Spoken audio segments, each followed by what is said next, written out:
Hello all, welcome back to my mind voice while studying. Today we are going to take up financial management chapter number 1, scope and objectives of financial management. Let's see what are all the learning outcomes. After studying this chapter, you would be able to state the meaning, importance and scope of financial management in an entity.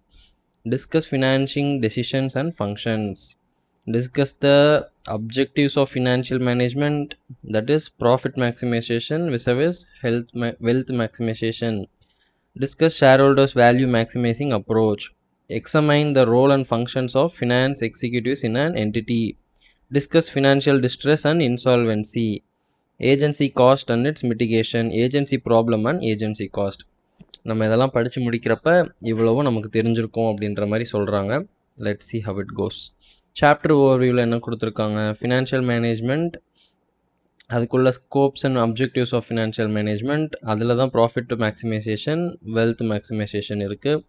அது இல்லாமல் role and functions of chief finance officer, relationship of financial management with other disciplines of accounting.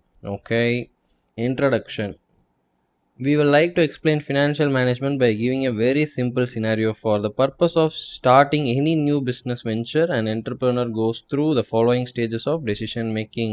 Okay, stage 1. ஒரு business ஆரம்பிக்கிறதுக்கு முன்னாடி நம்ம எந்த மாதிரி யோசிப்போம் அப்படின்னா, எந்த மாதிரி அசட்ஸ் நமக்கு தேவைப்படும், எந்த இடத்துல பண்ண போகிறோம், என்ன மிஷின்ஸ் வேணும், இதெல்லாம் எப்படி வாங்குறது அப்படிங்கிறத பார்ப்போம். அடுத்தது determining what is total investment, மொத்தம் எவ்வளோ செலவாகும் அப்படிங்கிறத பார்ப்போம் ஃபார் பையிங் தோஸ் அசட்ஸ். ஓகேவா? அப்புறம் apart from buying assets, the entrepreneur would also need to determine how much cash he would need to run the daily operations. ஆமாம், நம்ம டே to டே அந்த ஆப்ரேஷன்ஸ் எல்லாம் ரன் பண்ணுறதுக்கு எவ்வளோ அமௌண்ட் தேவைப்படும் அப்படின்னு சொல்கிறோம். In other words, this is also defined as working capital requirement. Okay, அடுத்த ஸ்டேஜ் என்ன அப்படின்னா, the next stage is to decide what all sources does the entrepreneur need to tap to finance the total investment. Okay, இவ்வளோ amount வேணும், assets வாங்க இவ்வளோ amount, day to டே எக்ஸ்பென்சஸ்க்கு இவ்வளோ amount, but எந்த சோர்ஸ்லேருந்து அதை எடுக்கலாம் அப்படிங்கிறது தான் stage 4. The sources could be share capital, நம்மளோட ஓன் மணியும் சேர்த்து தான் சொல்கிறாங்க ஷேர் கேபிட்டல் அப்படின்னு சொல்கிறப்ப, borrowing from banks or investment from financial institution etc. Okay, இந்த 4 ஸ்டேஜ் சொல்கிறாங்க. while deciding how much to take from each source, the entrepreneur would keep in mind the cost of capital for each source. ஆமாம், ஒவ்வொன்றுத்துக்கும் எவ்வளோ cost அப்படிங்கிறத பார்த்துக்குவாங்க, இன்ட்ரெஸ்ட்டோ டிவிடெண்டோ எவ்வளவோ. as an entrepreneur he would like to keep the cost of capital low. கண்டிப்பாக நமக்கு வந்து காசு தராங்க, அந்த காசுக்கு நம்ம எவ்வளோ திருப்பி காசு தரணும் அப்படிங்கிறது தான் காஸ்ட் ஆஃப் கேபிட்டல். அதை லோவாக வச்சுக்கிறது தான் வந்து எந்த பிஸ்னஸ் மேனாக இருந்தாலும் விரும்புவாங்க. Thus, financial management is concerned with efficient acquisition. Acquisition financing, அமௌண்ட்டை எங்கேருந்து அக்வயர் பண்ணுறோம், அண்ட் அலோகேஷன், வாங்கின அமௌண்ட்டை எப்படி அலோகேட் பண்ணுறோம், இதுதான் வந்துட்டு financial management is concerned about. ஓகேவா? Investment in assets, working capital etcetera அலோகேஷனில் சொல்கிறாங்க. Of funds with an objective to make profit for owners. ஓகேவா? அந்த ப்ராஃபிட் தான் டிவிடெண்ட்ஸாக கொடுப்பாங்க. In other words, focus of financial management is to address 3 major financial decision areas, namely investment, financing and dividend decisions. மேலே இருக்க பேராகிராஃபை தான் வந்துட்டு 3 வார்த்தையில் கொடுத்துருக்காங்க. இன்வெஸ்ட்மெண்ட் அப்படின்னா எந்த மாதிரி அசட்ஸ் வாங்கலாம், அலோகேஷன். ஓகேவா? ஃபினான்சிங் அப்படின்னா எந்த சோர்ஸ்லேருந்து எடுக்கலாம், எஃபிஷியன்ட் அக்விசிஷன். ஓகேவா? அடுத்தது டிவிடெண்ட் டெசிஷன்ஸ், அதுதான் ப்ராஃபிட் ஃபார் த ஓனர்ஸ். ஓகேவா? ஸோ ஓவராலாக பார்க்குறப்ப financial management is concerned all about investment, financing and dividend decisions. நம்ம புக்கு ஃபுல்லாக இதை சுற்றி தான் வருவோம். ஓகேவா? Any business enterprise requiring money and the 3 key questions being enquired into: where to get the money from, financing decision; where to invest the money, investment decision; how much to distribute among shareholders to keep them satisfied, dividend decisions. இதுதான் நம்மளோட overall financial மேனேஜ்மெண்ட்டே. Meaning of financial management. Financial management is that managerial activity which is concerned with planning and controlling of the firm's financial resources. ஓகேவா? In other words, it is concerned with acquiring, financing and managing assets to accomplish the overall goal of a business enterprise, mainly to maximise the share holders wealth. ஓகேவா? In today's world where positive cash flow is more important than book profit, financial management can also be defined as planning for the future of a business enterprise to ensure a positive cash flow. இப்போ ஃபினான்ஷியல் மேனேஜ்மெண்ட்னா என்ன அப்படின்றது மாதிரி சொல்கிறாங்கன்னா, ஒரு ஃபேமோட financial ரிசோர்ஸஸை plan பண்ணுறது, control பண்ணுறது தான் ஃபினான்ஷியல் மேனேஜ்மெண்ட் அப்படிங்கிறாங்க. ஓகேவா? இன்னொரு அதர் வேர்ட்ஸில் சொல்லணும் அப்படின்னா, acquiring, financing and managing assets to accomplish the overall goals of a business. ஓகேவா? ஒரு பிஸ்னஸோட ஓவரால் கோல் என்னவாக இருக்க முடியும்? ஷேர் ஹோல்டர்ஸ் வெல்த்தை மேக்ஸிமைஸ் பண்ணுறதா இருக்க முடியும். அது பண்ணுறதுக்கு நம்ம என்ன பண்ணுவோம்? Acquire, finance and managing the assets. இந்த அசெட்ஸை வச்சு தான் பிஸ்னஸை ரன் பண்ணுவோம். பிஸ்னஸ் எதுக்காக ரன் பண்ணுறோம்? Maximising the share holders wealth. So இதுதான் ஃபினான்ஷியல் மேனேஜ்மெண்ட் அப்படிங்கிறாங்க. இன் டுடேஸ் வேர்ல்டு, அதாவது புக்கில் இருக்கக்கூடிய ப்ராஃபிட்டை விட கேஷ் ஃப்ளோ தான் இப்போதைக்கு ரொம்ப இம்பார்ட்டண்ட்டாக இருக்குது அப்படிங்கிற மாதிரி சொல்கிறாங்க. அதை பிளான் பண்ணுறதும் ஃபினான்ஷியல் மேனேஜ்மெண்ட்டுன்னு தான் சொல்கிறாங்க. Some experts also refer to financial management as the science of money management. Yeah, obvious. It can be defined as financial management comprises of forecasting, planning, organizing, directing, coordinating and controlling of all activities relating to acquisition and application of the financial resources of an undertaking in keeping with its financial objective. Another very elaborate definition given by Philippatus is financial management is concerned with the managerial decisions that result in the acquisition and financing of short-term and long-term credits for the firm. Okay. I don't think this is so elaborate. நிறைய விஷயத்தை இவங்க cover பண்ணவே இல்லை, but still okay. இது அப்படியே ஞாபகம் வச்சுக்கலாம். சின்னதாக இருக்கும், ஆனால் எலாபரேட்னு சொல்லியிருப்பாங்க. பேர் ஃபிலிப்பட்டஸ். As such, it deals with the situation that requires selection of specific assets. Okay, selection of specific assets. Okay. The selection of specific problem of size and growth of an enterprise. Okay. The analysis of these decisions is based on the expected inflows and outflows of fund and their effect on managerial objectives. Okay, நமக்கு எக்ஸ்பெக்டடாக எவ்வளோ வரும், எக்ஸ்பெக்டடாக எவ்வளோ போகும், அதோட effect எப்படி இருக்கும் நம்மளோட managerial அப்ஜெக்டிவ்ஸில், இதெல்லாம் பேஸ் பண்ணி தான் இருக்குது அப்படின்றாங்க. எந்த மாதிரியான அசட்ஸை செலக்ட் பண்ணுறது, சைஸு, க்ரோத்து, இதெல்லாம் செலக்ட் பண்ணுறதெல்லாம் இதை பேஸ் பண்ணி தான் இருக்குன்றாங்க. ஓகேவா? There are two basic aspects of financial management, which is procurement of funds and an effective use of these funds to achieve business objectives. ஒன்று காசை வாங்கணும், இன்னொன்று வாங்கின காசை ஒழுங்காக யூட்டிலைஸ் பண்ணணும். இதுதான் வந்துட்டு ஃபினான்ஷியல் மேனேஜ்மெண்ட். ஓகேவா? அந்த யூட்டிலைசேஷனில் தான் இன்வெஸ்ட்மெண்ட்டும் வந்துடும், டிவிடெண்டும் வந்துடும். ஓகேவா? Procurement of funds. First procurement of funds, காசை தெளிவாக வாங்க தெரியணும். ஓகேவா? Since funds can be obtained from different sources, therefore it is procurement is always considers complex problem by business concern. Some of the sources of funds for a business enterprise are debentures and bondsலேருந்து வாங்கலாம், angel ஃபினான்சிங்லேருந்து வாங்கலாம், venture கேபிட்டல்லேருந்து வாங்கலாம், short commercial பேங்க்ஸ்லேருந்து வாங்கலாம், owners ஃபண்டாக நம்மளாவே போடலாம். இந்த மாதிரி நிறைய types இருக்குது. In a global competitive scenario, it is not enough to depend on the available ways of raising finance, but resource mobilization has to be undertaken through innovative ways on financial products which may meet the needs of investors. என்ன சொல்கிறாங்க அப்படின்னா, எல்லாருமே போட்டி போட்டு business பண்ணிகிட்டு இருக்க இந்த ஒரு சூழ்நிலையில் அவைலபிள் வேஸை மட்டுமே நம்பி இருக்கிறது வந்துட்டு பத்தாது, ரிசோர்ஸ் மொபிலைசேஷன் பண்ண தெரியணும் அப்படின்ற மாதிரி சொல்கிறாங்க. Innovative ways on financial products which may meet the needs of investors அப்படிங்கிறாங்க. We are constantly seeing new and creative sources of funds which are helping the modern businesses to grow faster. புதுசாக ஏதோ source of ஃபண்ட்ஸ்லாம் சொல்கிறாங்க. For example, trading in carbon credits is turning out to be another source of funding. இந்த carbon credit அப்படிங்கிறது என்ன அப்படின்னா, கம்பெனிஸ்க்கெலாம் வந்துட்டு factories வச்சுருக்கவங்க வந்துட்டு புகைலாம் வரும் இல்லையா அந்த கம்பெனிஸ்லேருந்து, அதை வந்துட்டு நியூட்ரலைஸ் பண்ணுறதுக்காக கார்பன் கிரெடிட் அப்படின்னு சொல்லிட்டு ஒரு சிஸ்டம் கொண்டு வந்திருக்காங்க. அதை பற்றி எனக்கு ஃபுல்லாக டீட்டெயில்டாக தெரில, கூகுள் பண்ணி பாருங்கள். இப்போ அந்த கார்பன் கிரெடிட்டை வாங்குறது வந்துட்டு ஒரு type of source of fund மாதிரி ஆகிட்டுருக்கு அப்படின்ற மாதிரி சொல்கிறாங்க. ஓகேவா? Funds procured from different sources have different characteristics in terms of risk, cost and control. Okay, the cost of funds should be at the minimum level for that a proper balancing of risk and control factors must be carried out. Okay, நம்ம வாங்குகிற காசு வந்துட்டு cost கம்மியாக இருக்கணும், proper balancing of risk and control factors இதெல்லாம் இருக்கணும் அப்படின்றாங்க. ஓகேவா? ரொம்ப ரிஸ்க்காகவும் இருக்கக்கூடாது, சுத்தமாக கண்ட்ரோலை லூஸ் பண்ணுற மாதிரியும் இருக்கக்கூடாது.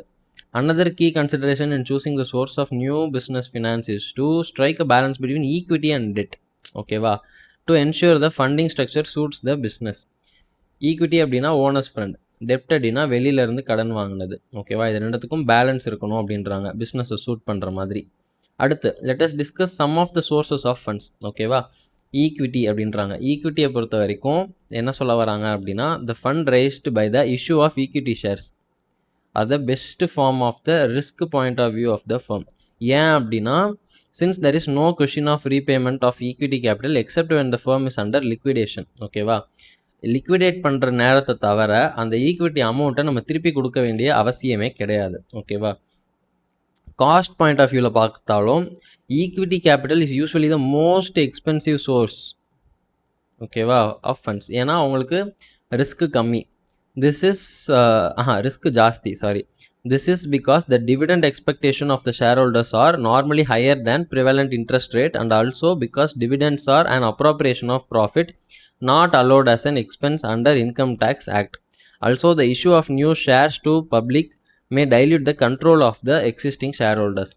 3 காரணம் சொல்கிறாங்க. ஓகேவா, எதனால் ஈக்விட்டி வந்துட்டு காஸ்ட்லி அப்படின்னு பார்த்தோம் அப்படின்னா, ஃபஸ்ட்டு ரீசன் என்ன சொல்கிறாங்க, இன்ட்ரெஸ்ட் ரேட்டை விட expectation of the share holders வந்துட்டு அதிகமாக இருக்கும் அப்படின்றாங்க. அப்புறம் இன்னொன்று என்ன சொல்கிறாங்க, டிவிடெண்ட்ஸ் வந்துட்டு appropriation of profit, charge of profit கிடையாது அப்படிங்கிறாங்க. ஸோ அதனால் என்ன, சார்ஜ்னா என்ன, அப்ராப்ரியேஷன்னா என்ன, ரெண்டும் ஒன்று தானே அப்படின்னு கேட்டிங்கன்னா கிடையாது. அப்ராப்ரியேஷன் ஆஃப் ப்ராஃபிட்க்கு வந்துட்டு இன்கம் டேக்ஸில் நமக்கு எக்ஸ்பென்ஸாக அதை அலோவ் பண்ண மாட்டாங்க. இன்னொரு காரணம் என்ன சொல்கிறாங்க, இது வந்துட்டு ஃபஸ்ட் ரீசன். இந்த அப்ராப்ரியேஷன் இதெல்லாம் வந்துட்டு செகண்ட் ரீசன். ஓகேவா, appropriation of profit. Third reason என்னன்னு பார்த்தோம் அப்படின்னா, issue of new shares to the public may dilute the control of the existing share holders. இது வந்துட்டு ஒரு தேர்ட் ரீசன். ஸோ இதெல்லாம் அக்கௌண்ட் பண்ணி எப்பயுமே ஈக்விட்டி ஷேர் ஹோல்டர்ஸ் வந்துட்டு எக்ஸ்ட்ரா அமௌண்ட் எதிர்பார்ப்பாங்க அப்படின்ற மாதிரி சொல்கிறாங்க. டிபெஞ்சர்ஸ், அடுத்தது ஈக்விட்டிக்கு அப்புறம் நமக்கு இருக்கிறது என்னது, debentures. Debentures as a source of funds are comparatively cheaper. ஓகேவா, ஈக்விட்டியோட cheaper than the shares because of their tax advantage. ஏன் அப்படின்னா அது வந்துட்டு அப்ராப்ரியேஷன் ஆஃப் ப்ராஃபிட் இல்லை, அது வந்துட்டு சார்ஜ் ஆன் ப்ராஃபிட். ஸோ அதனால் அதை நம்ம எக்ஸ்பென்சஸாக போட்டு இன்கம் டேக்ஸில் எக்ஸம்ஷன் கிளைம் பண்ணிக்கலாம் to that extent of debentures. ஓகேவா, the interest the company pays on debenture is free of tax, unlike a dividend payment which is made from the taxed profits. However, even when times are hard, interest on debenture loan must be paid, whereas dividends need not be. ஆமாம், equity பொறுத்த வரைக்கும் profit வந்தால் அதில் ஒரு percentage கொடுக்குற மாதிரி இருக்கும். But loss வந்தால் அதே மாதிரி அந்த லாஸையும் அந்த ஈக்விட்டி ஷேர் ஹோல்டர் பேர் பண்ணுவாங்க. பட் டிபெஞ்சர் அப்படி கிடையவே கிடையாது. ப்ராஃபிட்டோ லாஸோ அவங்களுக்கு கொடுக்க வேண்டிய அமௌண்ட்டை கரெக்டாக நம்ம கொடுத்தே ஆகணும். However, debentures entail a high degree of risk since they have to be repaid as per the terms of agreement. Risk படி பார்க்குறப்ப வந்துட்டு டிபெஞ்சர்ஸ்க்கு தான் ஹை டிகிரி ஆஃப் ரிஸ்க் இருக்குது அப்படின்னு சொல்கிறாங்க. Also the interest payment has to be made whether or not the company makes profit. இதை தான் சொன்னேன், ப்ராஃபிட் இருக்கோ இல்லையோ இன்ட்ரெஸ்ட்டை பே பண்ணியே ஆகணும். அடுத்தது funding from banks. Commercial banks play an important role in funding of the business enterprises. Apart from supporting businesses in their routine activities, they play an important role in meeting the long-term and short-term needs of a business enterprise. Different lending services provided by the commercial banks are depicted as follows. இப்போ வந்துட்டு commercial பேங்க்ஸ்னால் எல்லா normal பேங்க்ஸுமே commercial banks தான். SBI, HDFC, access, IOB, Canara எல்லாமே.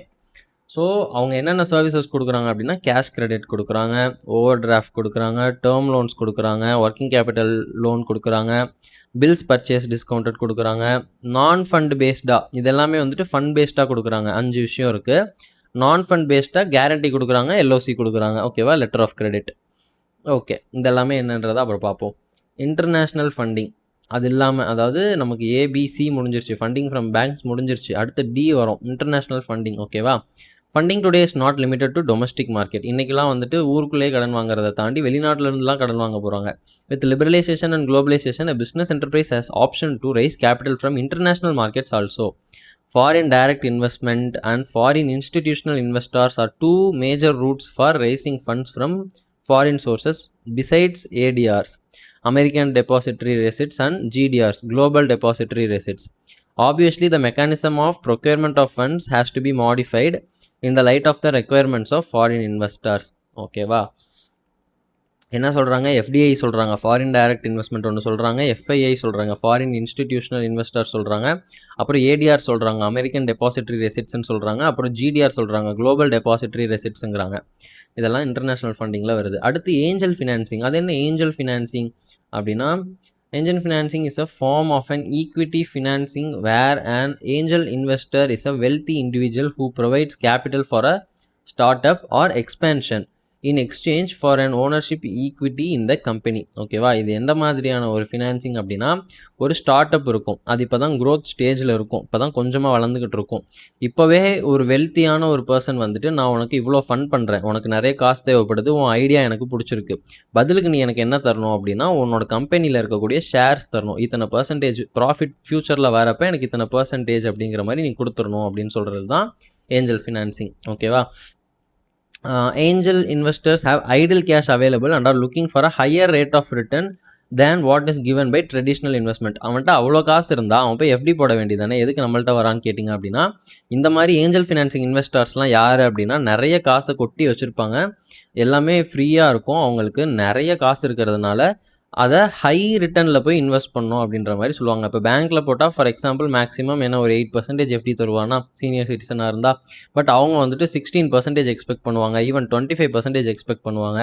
அதுக்கேற்ற மாதிரி ஏதாவது ஒரு start up idea கண்ணில் படுது, அவன் செய்கிறான், அவன் நல்லா செய்வான் அப்படிங்கிற மாதிரி ஒரு கான்ஃபிடென்ஸ் வருதுன்னா அதில் போய் இதை ஸ்பெண்ட் பண்ணுவாங்க. அதில் ரிஸ்க்கும் அதிகம், ரிவார்டும் அதிகம். அதுதான் ஏஞ்சல் இன்வெஸ்டர்ஸ். ஓகேவா, typically angels as they are known as will invest around 25 to 60% to help a company get started.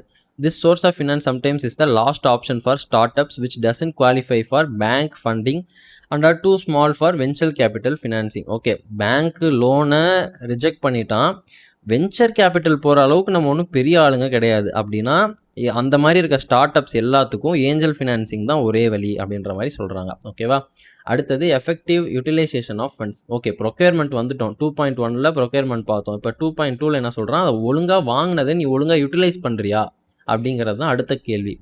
The financial manager is also responsible for effective utilization of funds.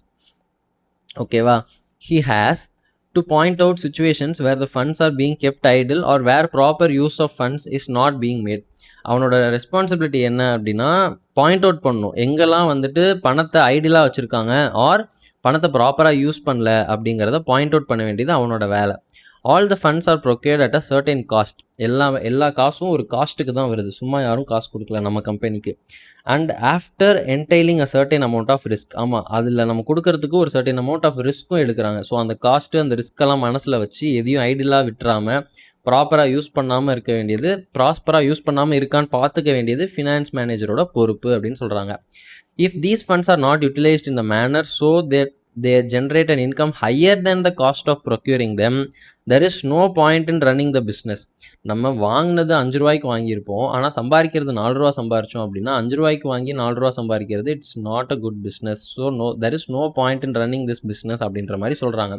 So நம்ம அந்த காஸ்ட்டை procure பண்ணுறதுக்கு எவ்வளோ செலவு பண்ணமோ அதை விட ஹையர் ரிட்டர்ன் வந்துட்டு நமக்கு வரணும் அப்படின்ற மாதிரி சொல்கிறாங்க. Hence it is crucial to employ the funds properly and profitably. Some of the aspects of fund utilizations are utilization for fixed assets, utilization for working capital. Okay, இது ரெண்டு தான் இருக்குது, நம்ம இதுக்கு தான் யூட்டிலைஸ் பண்ண போகிறோம். The funds are to be invested in the manner so that the company can produce at its optimum level without endangering its financial solvency. ஃபுல்லாக ஃபிக்ஸட் அசெட்ஸ்லேயே போட்டோம் அப்படின்னா நமக்கு வந்துட்டு லிக்விடிட்டி இருக்காது, சால்வென்சி இருக்காது. ஓகேவா, அதே இது ரொம்ப கம்மி ஃபிக்ஸட் அசெட்ஸ் தான் வச்சுருக்கோம் அப்படின்னா நமக்கு இன்னும் டிமாண்ட் இருக்கும், ஆனால் நம்மளால் கூட்ஸை ப்ரொடியூஸ் பண்ண முடியாது, அதனால் நம்ம வந்துட்டு ஆப்டிமம் லெவலை ரீச் பண்ண முடியாது. ஸோ ஆப்டிமம் லெவலையும் பார்த்துக்கணும், ஃபினான்ஷியல் சால்வென்சியும் பார்த்துக்கணும். அதுதான் வந்துட்டு பேலன்ஸ்டாக பண்ணுறப்ப ஃபிக்ஸட் அசெட்ஸ்க்கு ப்ராப்பராக யூட்டிலைஸ் பண்ணுறோம் அப்படின்னு அர்த்தம். For this a financial manager would be required to possess sound knowledge of the techniques of capital budgeting. Capital budgeting அப்படின்னா இன்வெஸ்ட்மெண்ட் டெசிஷன்ஸ். ஓகேவா, இது ஒரு ஒன் ஆஃப் த சாப்டர் நம்ம ஃபியூச்சரில் பார்ப்போம். Capital budgeting or investment appraisal, okayva, is the planning process used to determine whether a firm's long-term investments such as new machinery, replacement machinery, new plants, new products and research development projects would provide the desired return. நம்ம நினச்ச மாதிரி இந்த இன்வெஸ்ட்மெண்ட்லாம் பண்ணால் இந்த assets நம்ம நினச்ச அளவுக்கு returns கொடுக்குமா அப்படிங்கிறத அசஸ் பண்ணுறதுக்கு பேர் தான் capital budgeting or investment appraisal. ஓகேவா, அடுத்தது utilization of working capital. The finance manager must also keep in view the need for adequate working capital and ensure that while the firms enjoy an optimum level of working capital, they do not keep too much funds blocked in inventories, book debts, cash, etc. இதில் என்ன பிரச்சனை அப்படின்னா, நம்ம வந்து ஓவராக working capital போட்டோம் அப்படின்னா அதுவும் பிரச்சனை, ஒர்க்கிங் கேபிட்டலே இல்லை அப்படின்னா ஒரு சைக்கிள் கம்ப்ளீட் ஆகாது, அதுவும் பிரச்சனை. ஸோ அதையும் வந்துட்டு இவங்க ப்ராப்பராக மேனேஜ் பண்ணணும்.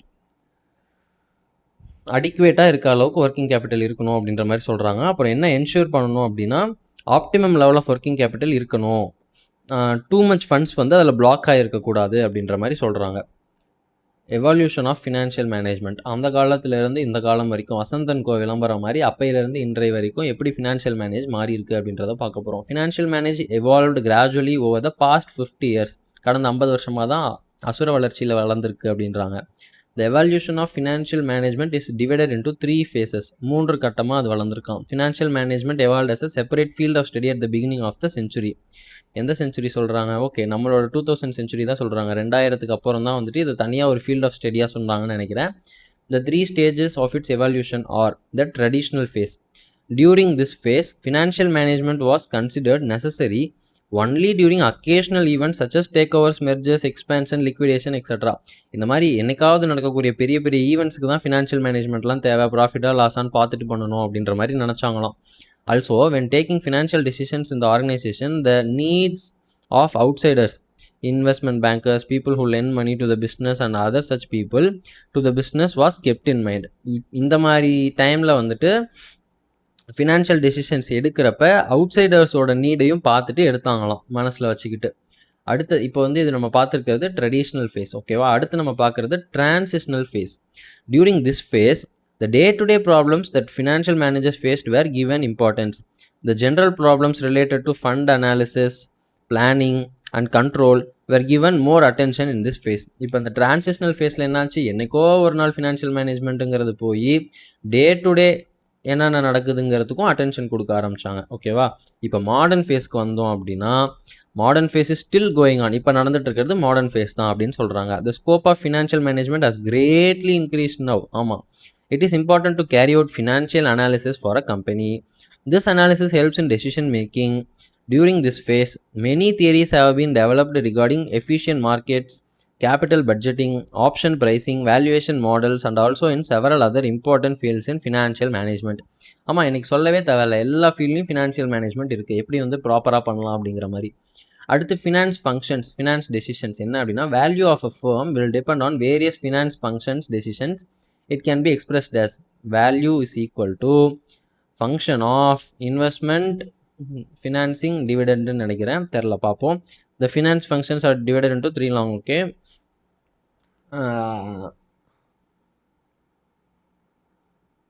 the finance functions are divided into long term and short term functions.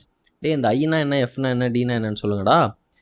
Investment okay, இது ஃபினான்சிங்காக இருக்கும், இது டிவிடெண்டாக இருக்கும். சரி, ஓகே, அதுவாக தான் இருக்கும்.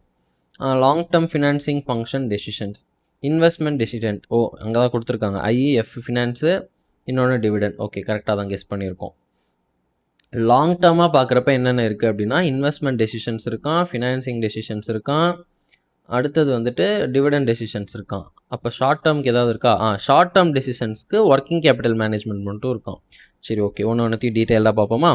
Investment decisions, these decisions relate to the selection of assets in which fund will be invested by a firm. Okay, எந்த அசெட்டில் நம்மளோட அமௌண்ட்டு போய் போட போகிறோம் அப்படிங்கிறது தான் investment decision. Funds procured from different sources have to be invested in various kinds of assets. Okay, நம்ம நிறைய சோர்ஸ்லேருந்து அமௌண்ட் வந்திருப்போம், அது வேரியஸ் கைண்ட்ஸ் ஆஃப் அசட்ஸில் நம்ம வந்து போடுற மாதிரியான சுச்சுவேஷனில் இருப்போம். Long term funds are used in a project for various fixed assets and also for current assets. நம்ம வந்து லாங் டேர்ம் லோன் வாங்கியிருப்போம், ரீபேபிள் இன் 10 years ஆர் 20 years அந்த மாதிரி. அதை வந்துட்டு ஒரு சில நேரத்தில் ஃபிக்ஸட் அசட்ஸ்லையும் இன்வெஸ்ட் பண்ணுற மாதிரி இருக்கும், கரண்ட் அசட்ஸ்க்கும் அதை செலவு பண்ணுற மாதிரி இருக்கும். The investment of funds in a project has to be made after careful assessment of the various projects through capital budgeting. ஆமாம், இன்வெஸ்ட்மெண்ட் டெசிஷன்னு சொன்னோம் இல்லையா, அந்த கேபிட்டல் பட்ஜெட்டிங். நம்ம இப்போ இவ்வளோ அமௌண்ட் போடுறோம், இதுலேருந்து நமக்கு தேவையான ரிட்டர்ன் வருமா வராதா அப்படின்னு யோசிக்கிறது தான் கேபிட்டல் பட்ஜெட்டிங். அதை நம்ம ப்ராப்பராக அனலைஸ் பண்ணிட்டு தான் அமௌண்ட்டை இன்வெஸ்ட் பண்ணணும் அப்படின்ற மாதிரி சொல்கிறாங்க. ஓகேவா, பிகாஸ் பிஸ்னஸில் வந்து கண்ட்ரோல் இசட்லாம் அழுத்தி நம்ம போட்ட அமௌண்ட்டை வந்து திருப்பிலாம் எடுக்க முடியாது. ஸோ ஒன்ஸ் இன்வெஸ்ட் பண்ணிட்டோம் அப்படின்னா ப்ராஃபிட்டோ லாஸோ அதை நம்ம தான் பேர் பண்ணி ஆகணும். ஸோ அதை ப்ராப்பராக அனலைஸ் பண்ணிவிட்டு பண்ணுங்கள் அப்படின்றாங்க. A part of long term fund is also to be kept for financing the working capital requirements. ஆமாம், அதில் ஒரு பார்ட்டை நம்ம வந்து ஒர்க்கிங் கேபிட்டல் ரெக்யர்மெண்ட்ஸ்க்காகவும் வச்சுக்கணும் அப்படிங்கிறாங்க. Asset management policies are to be laid down regarding various items of current assets. Asset management policies இருக்கணும் கரண்ட் அசட்ஸ்க்காக அப்படின்ற மாதிரி சொல்கிறாங்க. The inventory policy would be determined by the production manager and the finance manager, keeping in view the requirement of the production and the future price estimates of raw materials and the availability of funds. என்னென்ன சொல்கிறாங்க பாருங்கள், inventory policy எப்படி நம்ம வந்து decide பண்ணோம் அப்படின்னா production manager சொல்லணுமா. ஏன் ப்ரொடக்ஷன் மேனேஜர் என்ன சொல்லணும் அப்படின்னா ரெக்குயர்மெண்ட் ஆஃப் ப்ரொடக்ஷன் எவ்வளோ தேவைப்படும் அப்படிங்கிறது. அப்புறம் வந்துட்டு ஃபினான்ஸ் மேனேஜரும் பார்க்கணுமா. எதுக்கு அப்படின்னா ஃபியூச்சரில் ரா மெட்டீரியல் ப்ரைஸ்லாம் இன்க்ரீஸ் ஆச்சு அப்படின்னா நம்ம இப்போவே நிறைய வாங்கி நிறைய ப்ரொடியூஸ் பண்ணி இன்வென்ட்ரியாக வச்சுக்கலாம் அப்படின்ற மாதிரி தான் இருக்கும். அப்புறம் ஃபினான்ஷியல் மேனேஜ்மெண்ட் இன்னொன்று என்ன பார்ப்பார் அப்படின்னா அவைலபிலிட்டி ஆஃப் ஃபண்ட்ஸ். இப்போ காசு வாங்கினா அதோட காஸ்ட் எவ்வளோ இருக்கும், அப்புறம் ஃபியூச்சரில் நமக்கு அந்த இன்ஃப்ளோஸ்லாம் வந்ததுக்கப்புறம் நம்ம ஓன் மணியை வச்சே பண்ணால் அந்த இன்ட்ரெஸ்ட் டிவிடெண்ட் எல்லாம் நம்ம கம்மி பண்ணலாம். ஸோ அவைலபிலிட்டி ஆஃப் ஃபண்ட்ஸ் எப்படி இருக்குது அப்படிங்கிறதையும் பார்ப்பாரு. ஸோ ஒரு இன்வென்ட்ரி பாலிசியில் டெசிஷன் எடுக்கிறதுக்கு நமக்கு வந்து ப்ரொடக்ஷன் மேனேஜர் தேவைப்படுது, ஃபினான்ஸ் மேனேஜர் தேவைப்படுது, இவ்வளோ இருக்குது. ஃபினான்சிங் டெசிஷன்ஸ், ஓகேவா. These decisions relate to acquiring the optimum finance to meet financial objectives and seeing that fixed and working capital are effectively managed. The financial manager needs to possess a good knowledge of the sources of available fund and their respective cost and need to ensure that the company has sound capital structure. ஒரு financial மேனேஜருக்கு என்னென்ன வேணும் அப்படின்னா source of fund என்னென்னலாம் அவைலபிளாக இருக்குன்றது தெரியணும், அப்புறம் அது ஒவ்வொன்றத்தோட காஸ்ட்டு தெரியணும், அப்புறம் என்ன பண்ணணும் ஒரு சவுண்டு கேபிட்டல் ஸ்ட்ரக்சர் இருக்கா அப்படிங்கிறத என்ஷூர் பண்ண தெரியணும். இதெல்லாம் தான் ஒரு ஃபினான்ஷியல் மேனேஜருக்கு தெரிய வேண்டிய விஷயங்கள் அப்படின்ற மாதிரி சொல்கிறாங்க. அதாவது proper balance between equity capital and debt. கடனுக்கும் ஓனர்ஸ் ஃபண்டுக்கும் நம்ம வந்து ஒரு ப்ராப்பர் பேலன்ஸை வந்து ஸ்ட்ரைக் பண்ணோம் அப்படின்னு சொல்கிறாங்க. Such managers also need to have a very clear understanding as to the difference between profit and cash flow. ஆமாம், ப்ராஃபிட் வேறு, கேஷ் ஃப்ளோ வேறு. அதை கிளியராக புரிஞ்சு வச்சுருக்கவங்களா இருக்கணும் அந்த managers. bearing in mind that profit is of little avail unless the organization is adequately supported by cash to pay for assets and sustain the working capital cycle. நமக்கு அசட்ஸையும் pay for அசட்ஸ்க்கு pay பண்ணுறதையும் working கேபிட்டலை sustain பண்ணி அந்த சைக்கிளை rotate பண்ணுறதுக்கு தேவையான கேஷ் ஃப்ளோ இல்லை அப்படின்னா அந்த ப்ராஃபிட் இருந்தாலும் இல்லைனாலும் அது யூஸ்லெஸ் தான். லிட்டில் அவைல் அப்படின்னா அதுக்கு லெஸ் இம்பார்ட்டன்ஸ் தான் அப்படின்ற மாதிரி சொல்கிறாங்க, ஓகேவா. Financing decisions also call for a good knowledge of evaluation of risk. ஆமாம், ஃபினான்ஷியல் டெசிஷன் எடுக்கிறப்ப ரிஸ்க்கை எவால்வேட் பண்ணுறது ரொம்ப முக்கியம். Example, excessive debt carried high risk for an organization's equity because of the priority rights of the lenders. அதாவது லெண்டர்ஸ்க்கு தான் நம்ம வந்துட்டு ஃபஸ்ட்டு ப்ரையாரிட்டி கொடுப்போம். இப்போ நமக்கு காசே வந்தாலும் வரலனாலும் அவங்களுக்கு இன்ட்ரெஸ்ட் பே பண்ணி தான் ஆகணும். ஸோ அதை வந்து ப்ரையாரிட்டி ரைட்ஸ் அப்படின்னு சொல்கிறாங்க. அதனால் அதில் வந்து ஹை ரிஸ்க் இருக்குது அப்படின்ற மாதிரி சொல்கிறாங்க. இப்போ நமக்கு லாஸே ஆனாலும் நம்ம கொடுக்க வேண்டிய இன்ட்ரெஸ்ட்டை அவங்களுக்கு கொடுத்து தான் ஆகணும். ஸோ அதில் வந்து ரிஸ்க் அதிகம் அப்படின்ற மாதிரி சொல்கிறாங்க. A major area for risk related decision in an overseas trading where an organisation is vulnerable to currency fluctuation and the manager must be well aware of the various protective procedures such as hedging available to him. அப்போ என்ன சொல்கிறாங்க அப்படின்னா ஒரு financial மேனேஜராக நீ இருக்க, நீ வந்து ஃபாரின் டிரான்சாக்ஷன்ஸ்லாம் இன்வெஸ்ட் பண்ணுற, அதாவது இம்பேக்ட் ஆகுது உனக்கு அப்படின்னா அந்த ஃப்ளக்சுவேஷன்ஸ்லாம் இருக்கும் இல்லையா. இன்றைக்கி $1 is equal to how much dollar அப்படிங்கிறதுக்கும் நாளைக்கு $1 is equal to how much dollar அப்படிங்கிறதுக்கும் டிஃப்ரென்ஸ் வரும். அதில் நமக்கு ப்ராஃபிட் ஆர் லாஸ் வரக்கூடாது. அப்படி நமக்கு லாஸ் வந்தால் அதுலேருந்து நம்மளை பாதுகாத்துக்கிறதுக்கு ஹெட்ஜிங் அப்படிங்கிற மாதிரியான ஒரு சில மெத்தட்ஸ்லாம் இருக்குது. ஹெட்ஜிங்னா என்னென்னா it is a strategy design to minimise, reduce or cancel out the risk in another investment, ஓகேவா. இந்த மாதிரியான விஷயங்களெல்லாம் நம்ம வந்து தெரிஞ்சு வச்சுருக்கணும் அப்படின்ற மாதிரி சொல்கிறாங்க. For example, someone who has a shop take cares of the risk of the goods being destroyed by fire by hedging it via fire insurance contract. ஓகேவா. ஹெட்ஜிங்க்கு ஒரு எக்ஸாம்பிள் சொல்கிறாங்க. நம்ம ஒரு கடை வச்சுருக்கோம் அப்படின்னா அது எரிஞ்சு போயிடுச்சுன்னா அது என்ன பண்ணுறது அப்படிங்கிறதுக்கு பதிலாக ஒரு இன்வெஸ்ட்மெண்ட், நம்மளோட இன்வெஸ்ட்மெண்ட், அதாவது ஒரு இன்வெஸ்ட்மெண்ட்டை காப்பாற்றுறதுக்காக நம்ம இன்னொரு இன்வெஸ்ட்மெண்ட்டில் இது பண்ணுறோம். ஃபஸ்ட் இன்வெஸ்ட்மெண்ட் என்னது, நம்ம கடையில் இருக்க பொருட்கள். செகண்ட் இன்வெஸ்ட்மெண்ட் என்னது, இன்சூரன்ஸுக்கு ப்ரீமியம் கட்டுவோம்ல, அதுவும் ஒரு இன்வெஸ்ட்மெண்ட் தானே. இதை காப்பாற்றுறதுக்காக இதில் அமௌண்ட் கட்டுறோம், அதுதான் cancel out the risk in another இன்வெஸ்ட்மெண்ட்னு சொல்கிறாங்க பாருங்கள். That is called hedging. அடுத்தது dividend decisions. These decisions relate to the determination as to how much and how frequently cash can be paid out of the profits. நமக்கு profits இருக்குப்பா, அதை எவ்வளோ நாளைக்கு ஒரு தடவை கொடுக்கணும், எவ்வளோ கொடுக்கணும், ஷேர் ஹோல்டர்ஸ்க்கு ப்ராஃபிட்ஸாக, அதாவது டிவிடெண்டாக எவ்வளோ நாளைக்கு ஒரு தடவை எவ்வளோ கொடுக்கணும் அப்படிங்கிறது தான் dividend decisions. The owner of any profit making organization looks for reward for his investment in 2 ways. ஓகேவா. எந்த ஓனராக இருந்தாலும் அவன் ஆர்கனைசேஷன் ப்ராஃபிட் மேக் பண்ணுதுன்னா அதோட ரிவார்டை அவன் 2 விதமாக எதிர்பார்ப்பான். ஒன்று, the growth of the capital invested, நான் 100 ரூபா போட்டு ஷேர் வாங்கியிருக்கேன், ஆனால் அதோட வேல்யூ இன்னைக்கு 1000 ரூபா இருக்குது அப்படின்னா அது இன்னும் க்ரோ ஆகணும்னு நான் எதிர்பார்ப்பேன். இது வந்து ஃபர்ஸ்ட் டைம் க்ரோத்தை வந்து எதிர்பார்ப்பேன். And the cash paid out as income. இன்னொன்று, நான் 100 ரூபா போட்டு ஷேர் வாங்கியிருக்கேன், இந்த மாதம் வந்துட்டு எனக்கு 1 ரூபா டிவிடெண்ட் கொடுத்துருக்காங்க, 6 மாதத்துக்கு ஒரு தடவை 10 ரூபா டிவிடெண்ட் கொடுக்குறாங்க, இந்த டிவிடெண்ட்டையும் நான் பார்ப்பேன். ஓகேவா? ஒன்று கேபிட்டல் க்ரோ ஆகணும், இன்னொன்று அந்த டிவிடெண்ட் எவ்வளோ நாளைக்கு ஒரு தடவை தராங்க, எவ்வளோ தராங்க, இது 2 விதமாக நான் என்னோட ரிவார்டை எதிர்பார்ப்பேன். For a sole trader this income would be termed as drawings. நான் மட்டும்தான் என் கம்பெனியில் இருக்கேன், ஷேர் ஹோல்டர்ஸ்லாம் இல்லை அப்படின்னா நான் தான் கேபிட்டல் இன்வெஸ்ட் பண்ணுறேன், வர ப்ராஃபிட்லேருந்து நான் என் பர்சனல் செலவுக்கு வீட்டுக்கு எடுத்துகிட்டு போகிறேன் அப்படின்னா அது பேர் ட்ராயிங்ஸ் அப்படின்னு சொல்லுவாங்க. ஓகேவா? And for a limited liability company it is termed as dividends. ஓகேவா? லிமிடெட் லயபிலிட்டி அப்படின்னா எல்எல்பி கம்பெனி எல்லாமே இதில் வந்துடும். இதில் வந்துட்டு டிவிடெண்ட்ஸ் அப்படின்னு சொல்லுவாங்க. டிவிடெண்ட் அப்படின்னா ஷேர்ஸ் இருக்கும், அந்த ஷேர்ஸ்லேருந்து ஒரு டிவிஷனை கொடுக்கறதுனால அது பேர் டிவிடெண்ட். ஓகேவா? த dividend decisions thus has 2 elements, the amount to be paid out and the amount to be retained to support the growth of the organization. நீங்கள் ஒரு கேள்வி கேட்கலாம், இப்போ 100 ரூபா போடுற 10 ரூபா ப்ராஃபிட் வருதுன்னா 10 ரூபாயும் தூக்கி கொடுத்துட்டு போக வேண்டியதானே அப்படின்னா கிடையாது. இந்த 10 ரூபாயில் 5 ரூபாயை கொடுத்துட்டு மிச்சம் 5 ரூபாயை போட்டோம் அப்படின்னா நமக்கு நெக்ஸ்ட் டைம் 20 ரூபா ப்ராஃபிட் வரும் அப்படின்னா நம்ம அந்த 5 ரூபாயை எடுத்து திருப்பி பிஸ்னஸ்லேயே போடுறது தப்பு கிடையாது. இன்ஃபேக்ட் நமக்கு 20 ரூபா வரப்போகுது அப்படின்னா இந்த 5 ரூபாயும் நான் அப்புறம் தரேன்னு சொல்லிட்டு 10 ரூபாயை போட்டு 40 ரூபாயை எடுத்தோம்னா share holder will be happy. So இது வந்து ஒரு பேலன்ஸ் ஸ்ட்ரைக் பண்ணும், எவ்வளோ இப்பயே கொடுக்கலாம், எவ்வளோ திருப்பி பிஸ்னஸில் போட்டு அப்புறமா கொடுக்கலாம் அப்படிங்கிறது தான் டிவிடெண்ட் டெசிஷன் அப்படின்னு சொல்லுவாங்க. ஓகேவா? the amount to be paid out and the amount to be retained to support the latter being also financing decision. எவ்வளோ நம்ம ரீட்டைன் பண்ணணும் அப்படிங்கிறதும் ஃபினான்சிங் டெசிஷன் தான் அப்படின்ற மாதிரி சொல்கிறாங்க. ஓ ஓகே, அப்போ வந்து எவ்வளோ பே அவுட் பண்ணுறோம் அப்படிங்கிறது டிவிடெண்ட் டெசிஷனில் வருது, பட் எவ்வளோ ரீட்டைன் பண்ணுறோம் அப்படிங்கிறது ஃபினான்சிங் டெசிஷனில் வருது. அப்படின்னா இப்போ 10 ரூபா இருக்குது, அதில் எவ்வளோ எடுத்து வைக்கிறோமோ அதில் மிச்சம் தான் வந்துட்டு நம்ம பிஸ்னஸில் போட முடியும். பட் இந்த பார்ட் வந்துட்டு டிவிடெண்ட் டெசிஷன், இந்த பார்ட் வந்து ஃபினான்சிங் டெசிஷன். ஓகே ஃபைன், புரிகிறது. The level and regular growth of dividend represent a significant factor in determining a profit-making company's market value. That is the value placed on its share by the stock market. அதாவது என்ன சொல்கிறாங்க அப்படின்னா, ஒரு regular growth of dividend என்ன represent பண்ணுது அப்படின்னா, ஒரு stock மார்க்கெட்டில் அதோட வேல்யூவை வந்து இன்க்ரீஸ் பண்ணுவாங்க. மக்கள் வந்து அதை பார்க்குறப்ப ஓகே இவங்க டிவிடெண்ட் வந்து க்ரோத் ஆகிட்டே போகுது, ஸோ இது வந்து ஒரு நல்ல கம்பெனி அப்படிங்கிற மாதிரி அவங்களோட வேல்யூ இன்க்ரீஸ் ஆகும். All 3 types of decisions are interrelated as we know.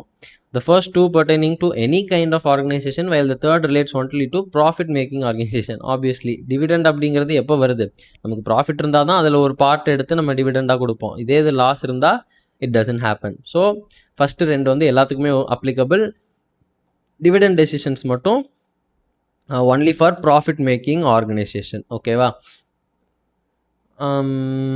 Thus, it can be seen that financial management is of vital importance at every level of business activity, from a sole trader to the largest multinational corporation. நீங்கள் எவ்வளோ பெரிய டாடா பிர்லாவாக இருந்தாலும் சரி, தெருவோரத்தில் இருக்க அண்ணாச்சி கடையாக இருந்தாலும் சரி, உங்களுக்கும் ஃபினான்ஷியல் மேனேஜ்மெண்ட் முக்கியம் அப்படிங்கிறாங்க. ஓகேவா? Short-term financial decisions, as we know, working capital management. Generally, short-term decisions are reduced to management of current assets and current liabilities. That is working capital management. Working capital na வேற ஒன்றும் இல்லைங்க, current assets minus current liabilities தான் working capital. So இதை manage பண்ணோம் அப்படின்னால ஆட்டோமேட்டிக்காக அது manage ஆகிடும் அப்படின்ற மாதிரி சொல்கிறாங்க. Importance of financial management. எதுக்காக ஃபினான்ஷியல் மேனேஜ்மெண்ட் இம்பார்ட்டன்ட் அப்படின்னு சொல்கிறாங்க அப்படின்னா, importance of financial management cannot be over-emphasized. It is indeed the key to successful business operations. ஒரு பிஸ்னஸ் சக்ஸஸ் ஆகணும் அப்படின்னாலே ஆப்வியஸாக அங்கே ஃபினான்ஷியல் மேனேஜ்மெண்ட் வேணும். இல்லைனா நம்ம எவ்வளோ நல்ல பிஸ்னஸ் ஐடியா வச்சுருந்தாலும் ஃபினான்ஸை ஒழுங்காக மேனேஜ் பண்ண தெரியல அப்படின்னா ஆப்வியஸாக அங்கே லாஸ் வரதுக்கான நிறைய சான்ஸ் இருக்குது.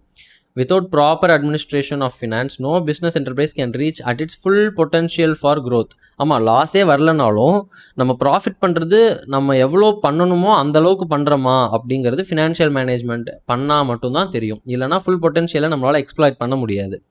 And success money is to an enterprise is what oil is to an engine. புரியுதா? ஒரு என்டர்பிரைஸ்க்கு மணி எவ்வளோ முக்கியம் அப்படின்னா, ஒரு என்ஜின் வேலை செய்கிறதுக்கு ஆயில் எவ்வளோ முக்கியமோ அவ்வளோ முக்கியம். ஆயில் இல்லாமல் என்ஜின் ஓடுமா? ஓடாது. அதே மாதிரி தான் மணி இல்லாமல் என்டர்பிரைஸ் ஓடாது. நல்லா இருக்குல்ல இது? Okay. Financial management is all about planning investment.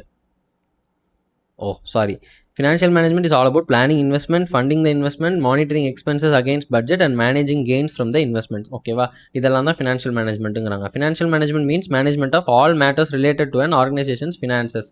Okay, சொன்னதே மாற்றி சொல்கிறாங்க. The best way to demonstrate the importance of good financial management is to describe some of the tasks that it involves.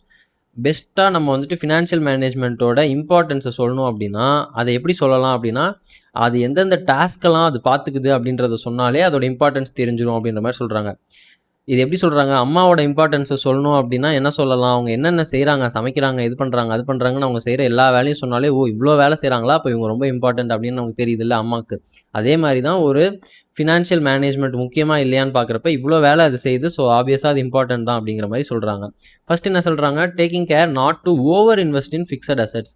Fixed அசெட்ஸில் ஓவராக invest பண்ணக்கூடாது, அதை பார்த்துக்கிறது financial management தான்.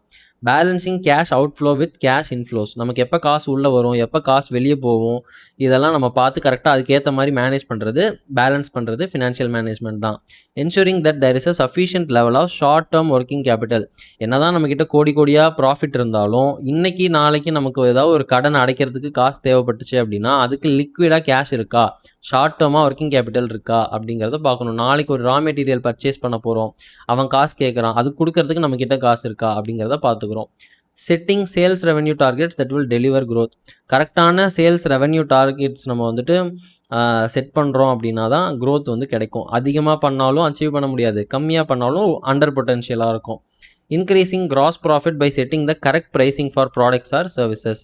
கரெக்டாக ப்ரைஸ் பண்ணணும், நம்ம ப்ராடக்ட்ஸ் ஆர் சர்வீசஸ்க்கு உண்மையாலுமே எவ்வளோ ஒர்த்து, நம்ம எவ்வளோ ப்ரைஸ் பண்ணுறோம், இது கரெக்டாக இருக்கா இல்லையா அப்படிங்கிறதெல்லாம் ஃபினான்ஷியல் மேனேஜ்மெண்ட் தான் பார்க்கும். அதுக்கு எவ்வளோ காஸ்ட் ஆச்சு, நம்ம எவ்வளோ மார்ஜின் வைக்கணும், ஸோ இதுதான் ப்ரைஸு அப்படிங்கிற மாதிரி ப்ராப்பராக பண்ணுறது. Controlling the level of general and administrative expenses by finding more cost efficient ways of running the day to day business operations and tax planning that will minimise the tax and business way. என்ன சொல்கிறாங்க அப்படின்னா, daily வந்துட்டு general and administrative எக்ஸ்பென்சஸ்லாம் நடக்குது இல்லை, அதுக்கு மோர் cost efficient ways எல்லாம் கண்டுபிடிச்சி எப்படி கம்மி காஸ்ட்டில் பிஸ்னஸ் ரன் பண்ணலாங்கிறத பார்த்துக்கிறது. அப்புறம் டேக்ஸ் பிளானிங் கரெக்டாக பண்ணி எப்படி நம்மளோட டேக்ஸை மினிமைஸ் பண்ணுறது அப்படிங்கிறதும் ஃபினான்ஷியல் மேனேஜ்மெண்ட்டோட வேலை தான். ஸோ இவ்வளோ வேலையும் செய்கிற ஃபினான்ஷியல் மேனேஜ்மெண்ட் இம்பார்ட்டன்ட் தான் அப்படின்றத சொல்கிறாங்க. Scope of financial management. Financial மேனேஜ்மெண்ட்டுக்கு என்னென்னலாம் ஸ்கோப் இருக்குது அப்படின்னு பார்த்தோம் அப்படின்னா, as an integral part of the overall management, financial management is mainly concerned with acquisition and use of funds by an organization. Based on financial management Guru, financial management குருன்னு சொல்கிறாங்க Ezra Solomon அப்படிங்கிற ஒரு financial management குருவான். அவரோட concept என்ன சொல்லுது அப்படின்னா, following aspects are taken up in detail under the study of financial management. ஓகேவா, ஃபினான்ஷியல் மேனேஜ்மெண்ட் அப்படிங்கிறதோட ஸ்கோப்பை பற்றி கேட்டாங்க அப்படின்னா, ஃபினான்ஷியல் மேனேஜ்மெண்ட் குரு எஸ்ரா சாலமனோட கான்செப்ட் தான் நமக்கு ஞாபகம் வரணும். அதில் 3D ஒரு ஏ வச்சு அவர் ஏதோ ஒரு 4 பாயிண்ட் சொல்லியிருக்காரு. அது என்னென்னா, determination of size of the enterprise அந்த determination of the rate of growth. நம்ம என்டர்பிரைஸோட சைஸ் என்னவா இருக்கணும், நம்ம என்டர்பிரைஸோட க்ரோத் ரேட் எப்படி இருக்கணும். ஓகேவா, இது ஃபினான்ஷியல் மேனேஜ்மெண்ட்டோட ஃபர்ஸ்ட் ஸ்கோப். அடுத்த ஸ்கோப் என்ன அப்படின்னா, determining the composition of assets of the enterprise. நம்ம என்டர்பிரைஸில் அசெட்ஸ் வந்துட்டு எந்த ப்ரொப்போர்ஷன்ஸில் இருக்கணும் அப்படிங்கிறத டிட்டர்மைன் பண்ணுறது. தேர்ட் திங் என்ன அப்படின்னா, determining the mix of enterprise financing, அதாவது consideration of level of equity and debt. ஓகேவா, ஃபஸ்ட்டு என்ன பண்ணணும், என்ன சைஸு, நம்ம ரேட் ஆஃப் க்ரோத் என்ன, அடுத்து வந்துட்டு அசெட்ஸை எந்த ப்ரொப்போர்ஷனில் வச்சுக்க போகிறோம், அடுத்து ஈக்விட்டி டு டெட் ரேஷியோ எப்படி இருக்க போகுது, அடுத்து கடைசியாக analysing planning and control of financial affairs of the enterprise. Okay, இது ஜென்ரலான ஒரு பாயிண்ட். ஓகேவா, இது 4 தான் ஸ்கோப் ஆஃப் ஃபினான்ஷியல் மேனேஜ்மெண்ட் அப்படின்ட்டு யார் சொல்கிறா, எஸ்ரா சாலமன் சொல்கிறாரு. அவர் யார், ஃபினான்ஷியல் மேனேஜ்மெண்ட்டோட குரு. Role of financial controller. ஓகேவா, the role of financial controller has undergone changes over the years. Until the middle of this century, its scope was limited to procurement of funds under major events in the life of the enterprise such as promotion, expansion, merger, etc. Middle of this செஞ்சுரியா, அடப்பாவிகளா, அப்போ நீங்கள் 90s பற்றி பேசிகிட்டு இருக்கீங்களா? 1950s கிட்ட தான் வந்துட்டு இவங்க சொல்கிற மாதிரி அவங்களோட ஸ்கோப் எதோட லிமிட்டடாக இருந்துச்சு அப்படின்னா, procurement of fund under major events. இந்த மாதிரி ப்ரொமோஷன், எக்ஸ்பேன்ஷன், மெர்ஜர்லாம் நடக்கிறப்ப அந்த ப்ரொக்யூர்மெண்ட் ஆஃப் ஃபண்ட் பண்ணுறது தான் அவங்களோட வேலையாக இருந்துச்சாம். இந்த modern times the role of financial controller includes besides procurement of fund, ப்ரொக்யூர்மெண்ட்டை தாண்டி 3 different kinds of decision as well, namely investment, financing and dividend. இப்போ நம்ம படிச்ச மூணுமே அவரோட கண்ட்ரோலில் தான் இருக்குது அப்படின்றாங்க. All the 3 types of decision would be dealt in detail during the course of this chapter. ஆமாம், இதை நம்ம படிக்க போகிறோம் அப்படின்றாங்க. The given figure depicts the overview of the role and functions of financial controller. It also gives the interrelation between the market value, financial decisions and risk return trade-off. ஓகேவா? The financial controller, in a bid to maximize shareholders' wealth, should strive to maximize returns in relation to the given risk. He should seek courses of action that avoid unnecessary risk.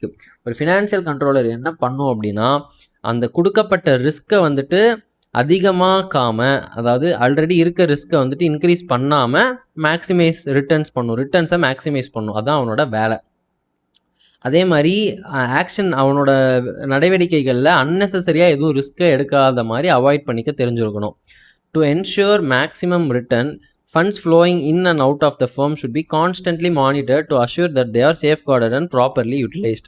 Maximum ரிட்டர்னை வந்துட்டு ensure பண்ணுறதுக்கு என்ன பண்ணணும் அப்படின்னா, amount உள்ளே வரது வெளியே போகிறத கான்ஸ்டண்ட்டாக மானிட்டர் பண்ணிக்கிட்டே இருக்கணும். அப்போ தான் நமக்கு வந்து அஷூரன்ஸ் கிடைக்கும். என்னத்துக்கு? அதை சேஃப்கார்ட் பண்ணி பத்திரமா வச்சுருக்கோம் அண்ட் ப்ராப்பராக யூட்டிலைஸ் பண்ணிகிட்டு இருக்கோம் அப்படிங்கிறதுக்கு அஷூரன்ஸ் கிடைக்கும். ஃபினான்ஷியல் கண்ட்ரோலர் என்ன பண்ணுறாரு? மேக்ஸிமைசேஷன் ஆஃப் ஷேர் வேல்யூ பண்ணுறாரு. அதுக்கு அவர் என்ன எடுக்கணும்? ஃபினான்ஷியல் டெசிஷன் எடுக்கணும். என்னென்ன டெசிஷன்ஸ் இருக்குது? Financing decision, investment decision and dividend decision. இதில் அவங்க வந்து ரிஸ்க்கையும் ரிட்டர்னையும் பார்த்துக்கணும்.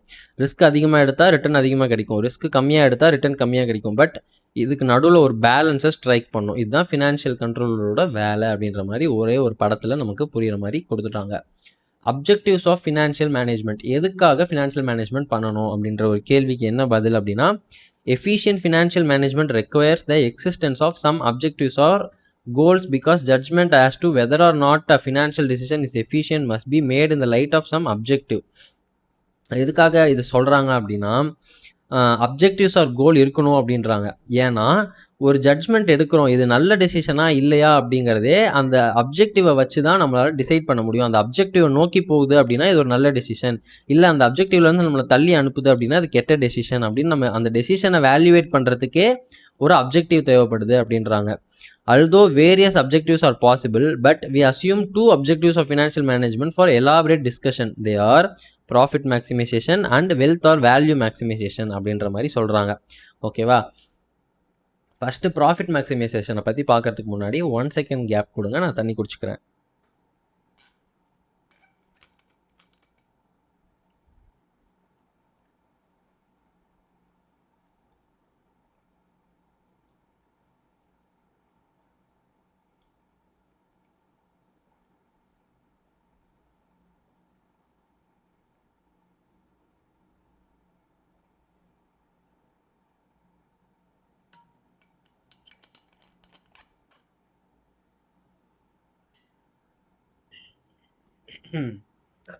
ஓகே, இப்போ நம்ம ப்ராஃபிட் மேக்ஸிமைசேஷன் அப்படிங்கிற கான்செப்டை பற்றி பார்க்க போகிறோம்.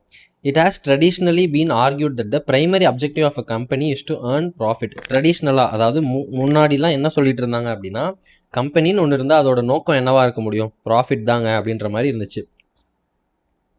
Hence the objective of financial management is also profit maximisation. அப்போ ஒரு கம்பெனியோட நோக்கமே ப்ராஃபிட் மேக்ஸிமைசேஷன்னா அந்த கம்பெனியில் இருக்க ஒரு பார்ட்டான ஃபினான்ஷியல் மேனேஜ்மெண்ட்டோட நோக்கம் மட்டும் வேறு என்னவா இருக்க முடியும்? அதுவும் ப்ராஃபிட் மேக்ஸிமைசேஷன் தான் அப்படின்ற மாதிரி சொன்னாங்க. This implies that the financial manager has to make his decisions in a manner so that the profits of the concern are maximized. அப்போ என்ன அர்த்தம்? ஃபினான்ஷியல் மேனேஜராக இருக்காரு அப்படின்னா அவர் எடுக்கிற டெசிஷன் எல்லாமே எந்த மாதிரி இருக்கணும்? அவர் எடுக்கிற டெசிஷன் எல்லாமே ப்ராஃபிட்டை மேக்ஸிமைஸ் பண்ணுறதுக்கு என்ன பண்ணணும் அப்படிங்கிறத பேஸ் பண்ணி தான் இருக்கணும் அப்படின்றத இம்ப்ளை பண்ணுது. Each alternative therefore is to be seen as to whether or not it gives maximum profit. So இப்படி போகலாமா அப்படி போகலாமான்னு நமக்கு ஒரு கேள்வி வரப்போ எந்த பக்கம் போனால் நிறைய ப்ராஃபிட் வரும் அப்படிங்கிறது தான் நம்மளோட நோக்கமாக இருந்துச்சு. ஹவவர், ஆனால் profit maximisation cannot be the sole objective of a company. Profit maximisation மட்டுமே ஒரு கம்பெனியோட அப்ஜெக்டிவாக இருக்க முடியாது. It is at best a limited objective. At best நம்ம சொல்லணும்னா அது வந்து ஒரு லிமிட்டட் அப்ஜெக்டிவ்னு வேணால் சொல்லிக்கலாம் அப்படின்றாங்க. If profit is given undue importance, அதிகமாக அதுக்கு இம்பார்ட்டன்ஸ் கொடுத்தா a number of problems can arise. Some of these have been discussed below. நீங்கள் வந்து ப்ராஃபிட்டுக்கு அதிகபட்சமான இம்பார்ட்டன்ஸ் கொடுத்தீங்கன்னா நிறைய ப்ராப்ளம்ஸ் வரும். அதை தான் இங்கே நம்ம பார்க்க போகிறோம். The term profit is wake அப்படின்னா தெளிவு இல்லாமல் இருக்குது, ரொம்ப வைடாக இருக்குது, இன்னும் ப்ரிசைஸாக இல்லை அப்படின்ற மாதிரி சொல்கிறாங்க. It does not clarify what exactly it means. எக்ஸாக்டாக ப்ராஃபிட்னா என்ன அப்படின்னு கேட்டால் அதுக்கான பதில் இல்லை அப்படின்றாங்க. It conveys a different meaning to different people. For example, profit may be in short term or long term period. It may be to total profit or rate of profit. புரியுதா? இப்போ வந்துட்டு ப்ராஃபிட் அப்படிங்கிறது short term profit இருக்குது, long term profit இருக்குது.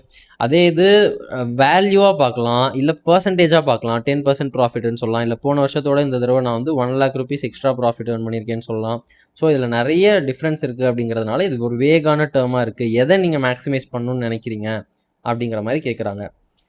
Profit maximisation has to be attempted with a realisation of risk involve. ஆமாம், நீங்கள் வெறுமன ப்ராஃபிட்டை மட்டுமே பார்த்துக்கிட்டே போயிட்டே இருந்தீங்கன்னா லாங் ரனில் போகிறப்போ உங்களோட ரிஸ்க் அதிகமாகிட்டே போச்சு அப்படின்னா இப்போ நிறைய ப்ராஃபிட் வர மாதிரி இருக்கும், அப்புறம் போனதுக்கப்புறம் அகல பாதாளத்தில் போயிடும், ரொம்ப பெரிய பிரச்சனையாயிடும். ஸோ ரிஸ்க்கை பற்றி நீங்கள் சொல்லவே இல்லை, வெறுமன ப்ராஃபிட் மேக்ஸிமைசேஷன் தான் உங்களோட அப்ஜெக்டிவ்னு நீங்கள் சொல்கிறப்ப நீங்கள் ரிஸ்க்கை கன்சிடரே பண்ணல அப்படிங்கிறாங்க. There is a direct relationship between risk and profit. ஆமாம், ரிஸ்க் இன்க்ரீஸ் ஆனால் ப்ராஃபிட்டும் இன்க்ரீஸ் ஆகும். Many risky proportions yield high profit. Correct. Higher the risk, higher the possibility of profits. Correct. If profit maximization is the only goal, then risk factor is altogether ignored. நீங்கள் profit maximisation மட்டும்தான் உங்கள் கோல்னு சொன்னீங்கன்னா நீங்கள் ரிஸ்க்கை வந்து ஃபேக்டரே பண்ணல, அதை ஃபுல்லாக ignore பண்ணிட்டீங்க அப்படிங்கிறாங்க. This implies that financial manager will accept highly risky proposals also. ரொம்ப ரிஸ்க் இருக்க ப்ரொபோசலை கூட நம்ம வந்துட்டு அக்ரி பண்ணுற மாதிரி இருக்கும். If they give high profits கொடுத்தாங்க அப்படின்னா ஹை ரிஸ்க்கை கூட நம்ம அக்ரி பண்ணுற மாதிரி இருக்கும். In practice however the risk is very important consideration and has to be balance with the profit objective. Balance பண்ணி பண்ணணும் அப்படின்றாங்க. Profit maximisation as an objective does not take into account the time patterns of return. எப்போ வருது அப்படிங்கிறது முக்கியம். இப்போ வந்து for example எனக்கு இன்றைக்கி 10 ரூபா வரதும் 20 வருஷம் கழித்து, இன்னைக்கு 100 ரூபா வரதும் 20 வருஷம் கழிச்சு 101 ரூபா வரதும் எது பெட்டர் அப்படின்னு பார்த்தா ப்ராஃபிட் மேக்ஸிமைசேஷன் படி பார்த்தா நம்ம 101 ரூபா தான் பெருசுன்னு சொல்லுவோம். ஆனால் டைம் வேல்யூ ஆஃப் மணியெல்லாம் கன்சிடர் பண்ணி பார்த்தா நீ இன்னைக்கு 100 ரூபா கொடு, எனக்கு 1 ரூபா வேணான்னு சொல்கிறது தான் புத்திசாலித்தனம். ஸோ நம்ம வந்துட்டு டைம் வேல்யூவை கன்சிடர் பண்ணலை அப்படின்றாங்க.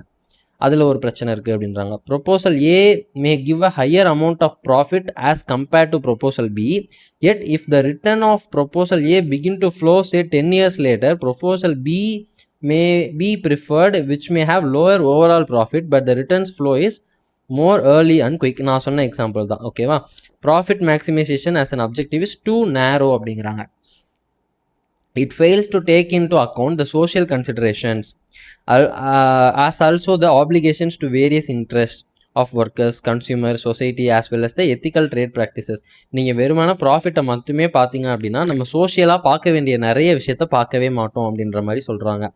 If these factors R ignored, a company cannot survive for long. ஓகேவா? இதெல்லாம் நீங்கள் விட்டுட்டு வெறுமான ப்ராஃபிட்னு போனீங்க அப்படின்னா லாங் ரனில் மக்கள் உங்களை அடித்து உட்கார வச்சுருவாங்க அப்படின்ற மாதிரி சொல்கிறாங்க. Profit maximisation at the cost of social and moral application is a short sighted policy. இது வந்து ஒரு குறுகிய நோக்கம் உடைய ஒரு செய்கை, டூ நேரோ அப்படிங்கிறாங்க. ஓகேவா? இது தவறு அப்படிங்கிறாங்க. ஸோ 4 விஷயம் சொல்லியிருக்காங்க. ப்ராஃபிட் மேக்ஸிமைசேஷன் தப்பு அப்படிங்கிறதுக்கு 4 விஷயம் என்னென்ன சொல்லியிருக்காங்க. அது ரொம்ப வேகாக இருக்குன்னு சொல்கிறாங்க. அப்புறம் வந்துட்டு ரிஸ்க்கை பற்றி நம்ம கண்டுக்கணும், அதை நம்ம கண்டுக்காமல் விடக்கூடாதுன்னு சொல்லியிருக்காங்க. அப்புறம் டைம் வேல்யூ ஆஃப் மணின்னு ஒன்று இருக்குன்னு சொல்கிறாங்க. அப்புறம் டூ நேரோ அப்படிங்கிறாங்க. ஓகேவா? இந்த 4 பாயிண்ட் தான் ப்ராஃபிட் மேக்ஸிமைசேஷனில் இருக்கக்கூடிய பிரச்சனைகள். அடுத்தது wealth maximisation or value creation அப்படிங்கிறத ஒரு அப்ஜெக்டிவாக பார்க்கலாம் அப்படின்ற மாதிரி சொல்கிறாங்க. ஓகேப்பா, ப்ராஃபிட் மேக்ஸிமைசேஷன் தான் அப்ஜெக்டிவாக வச்சுக்க கூடாதுன்ட்டு அடுத்து வெல்த் மேக்ஸிமைசேஷனாவது வச்சுக்கலாமா அப்படின்னு பார்த்தா பார்க்கலாம் இருங்க. We will first like to define what is wealth maximization model. Shareholders' wealth are the result of cost benefit analysis adjusted with their timing and risk, that is time value of money. என்ன சொல்ல வராங்க அப்படின்னா wealth அப்படிங்கிறது என்ன அப்படின்னா அதாவது share மார்க்கெட்டில் நம்மளுடைய ஷேரோட வேல்யூ என்ன, அதோட வேல்யூ தான் நம்ம ஷேர் தானே ஓனர். நம்ம ஆல்ரெடி பார்த்துருக்கோம்ல, ஓனர்ஸ் ஆஃப் த இன்ஸ்டிடியூஷன். இருங்களேன், நான் கிளியராக சொல்கிறேன். இப்போது நம்ம வந்துட்டு இதான் ஒரு கம்பெனி, ஓகேவா? நம்ம தான் வந்துட்டு இதில் இன்வெஸ்ட் பண்ணியிருக்கக்கூடிய ஓனர். நம்ம ஓனரும் நம்ம தான், ஷேர் ஹோல்டரும் நம்ம தான் இதில் காசு போட்டிருக்கோம். இது வந்துட்டு மார்க்கெட் இருக்குது, ஷேர் மார்க்கெட், ஓகேவா? ஷேர் மார்க்கெட்டில் இதோட ப்ரைஸ் இன்க்ரீஸ் ஆகலாம், ப்ரைஸ் டிக்ரீஸ் ஆகலாம். இப்போ ஓனராக இருக்கக்கூடிய நம்ம என்ன பண்ணுவோம், இப்போ ஃபார் சே நம்ம வந்து ஒரு 51% ஆஃப் த ஷேர்ஸ் நம்ம தான் வச்சுருக்கோம்னு வச்சுக்கலாம் இந்த கம்பெனிக்கு. இப்போ ஷேர் மார்க்கெட்டில் இந்த ஷேர் ப்ரைஸ் வந்து இன்னைக்கு 100 இருக்கிறது நாளைக்கு 1000 ஆச்சு அப்படின்னா நம்ம வச்சிருக்க இந்த 51% ஆஃப் த ஷேரும் 100 1000 ஆகுது. அப்போ என்ன ஆகும், நம்மளோட ஓவரால் வெல்த் வந்து இன்க்ரீஸ் ஆகுது, வேல்யூ கிரியேட் ஆகுது அப்படின்றத சொல்கிறாங்க. ஸோ என்ன சொல்கிறாங்க, ஷேர் மார்க்கெட்டில் நம்ம ஷேரோட ப்ரைஸ் ஏறிச்சு அப்படின்னா ஓனரோட வெல்த் இன்க்ரீஸ் ஆகுது அப்படின்னு சொல்கிறாங்க. இதை வந்து ஒரு அப்ஜெக்டிவாக வச்சு நம்ம செயல்படலாம். எப்போ வந்து ஷேர் மார்க்கெட்டில் ஷேரோட ப்ரைஸ் ஏறும், நம்ம ஓவராலாக டைம் வேல்யூ ஆஃப் மணியை கன்சிடர் பண்ணணும், ரிஸ்க்கை கன்சிடர் பண்ணணும், சோஷியலாக நம்ம கன்சிடர் பண்ண வேண்டிய எல்லாத்தையும் கன்சிடர் பண்ணணும். எல்லாமே சரியாக இருந்தால் தான் நம்ம ஷேரோட வேல்யூ வந்து இன்க்ரீஸ் ஆகும். அப்போ தான் நிறைய பேர் நம்மளோட ஷேரை வாங்குவாங்க அப்படின்ற மாதிரி சொல்கிறாங்க. புரியுதா?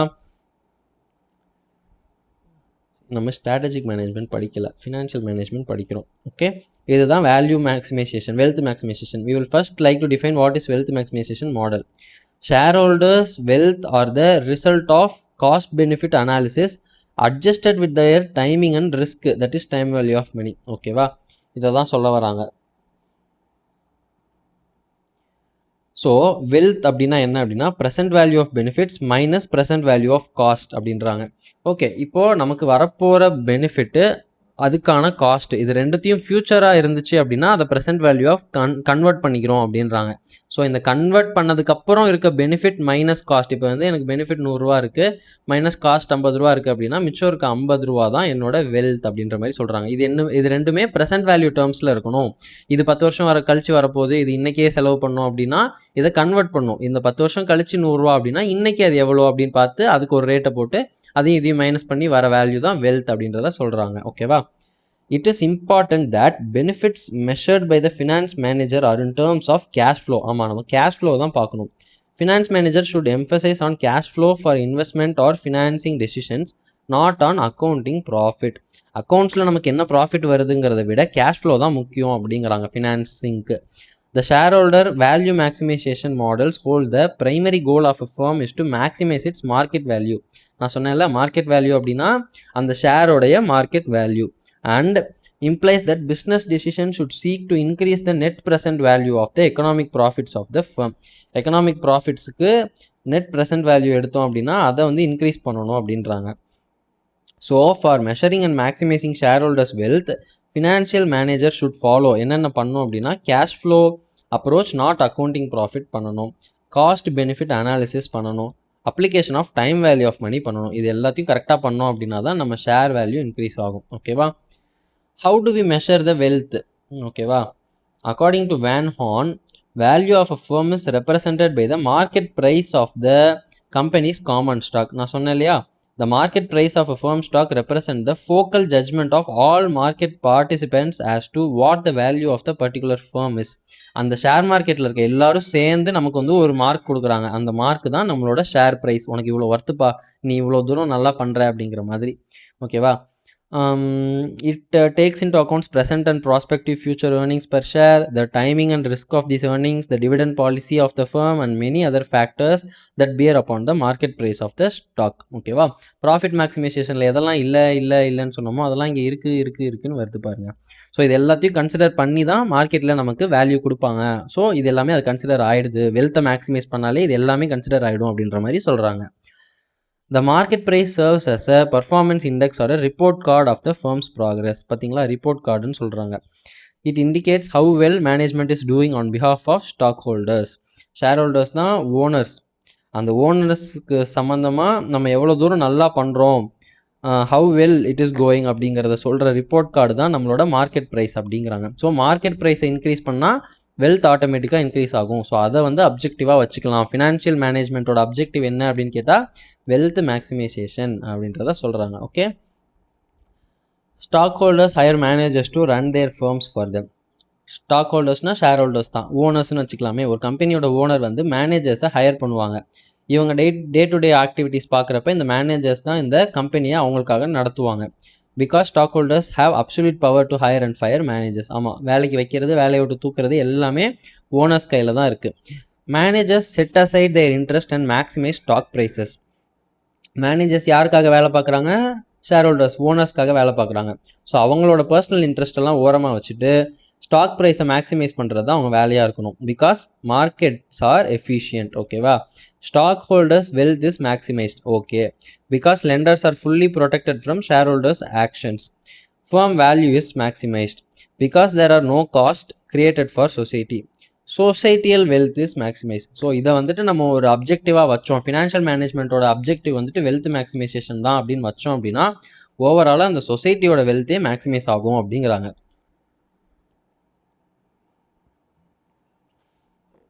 Value of firm is equal to number of shares into market price of shares.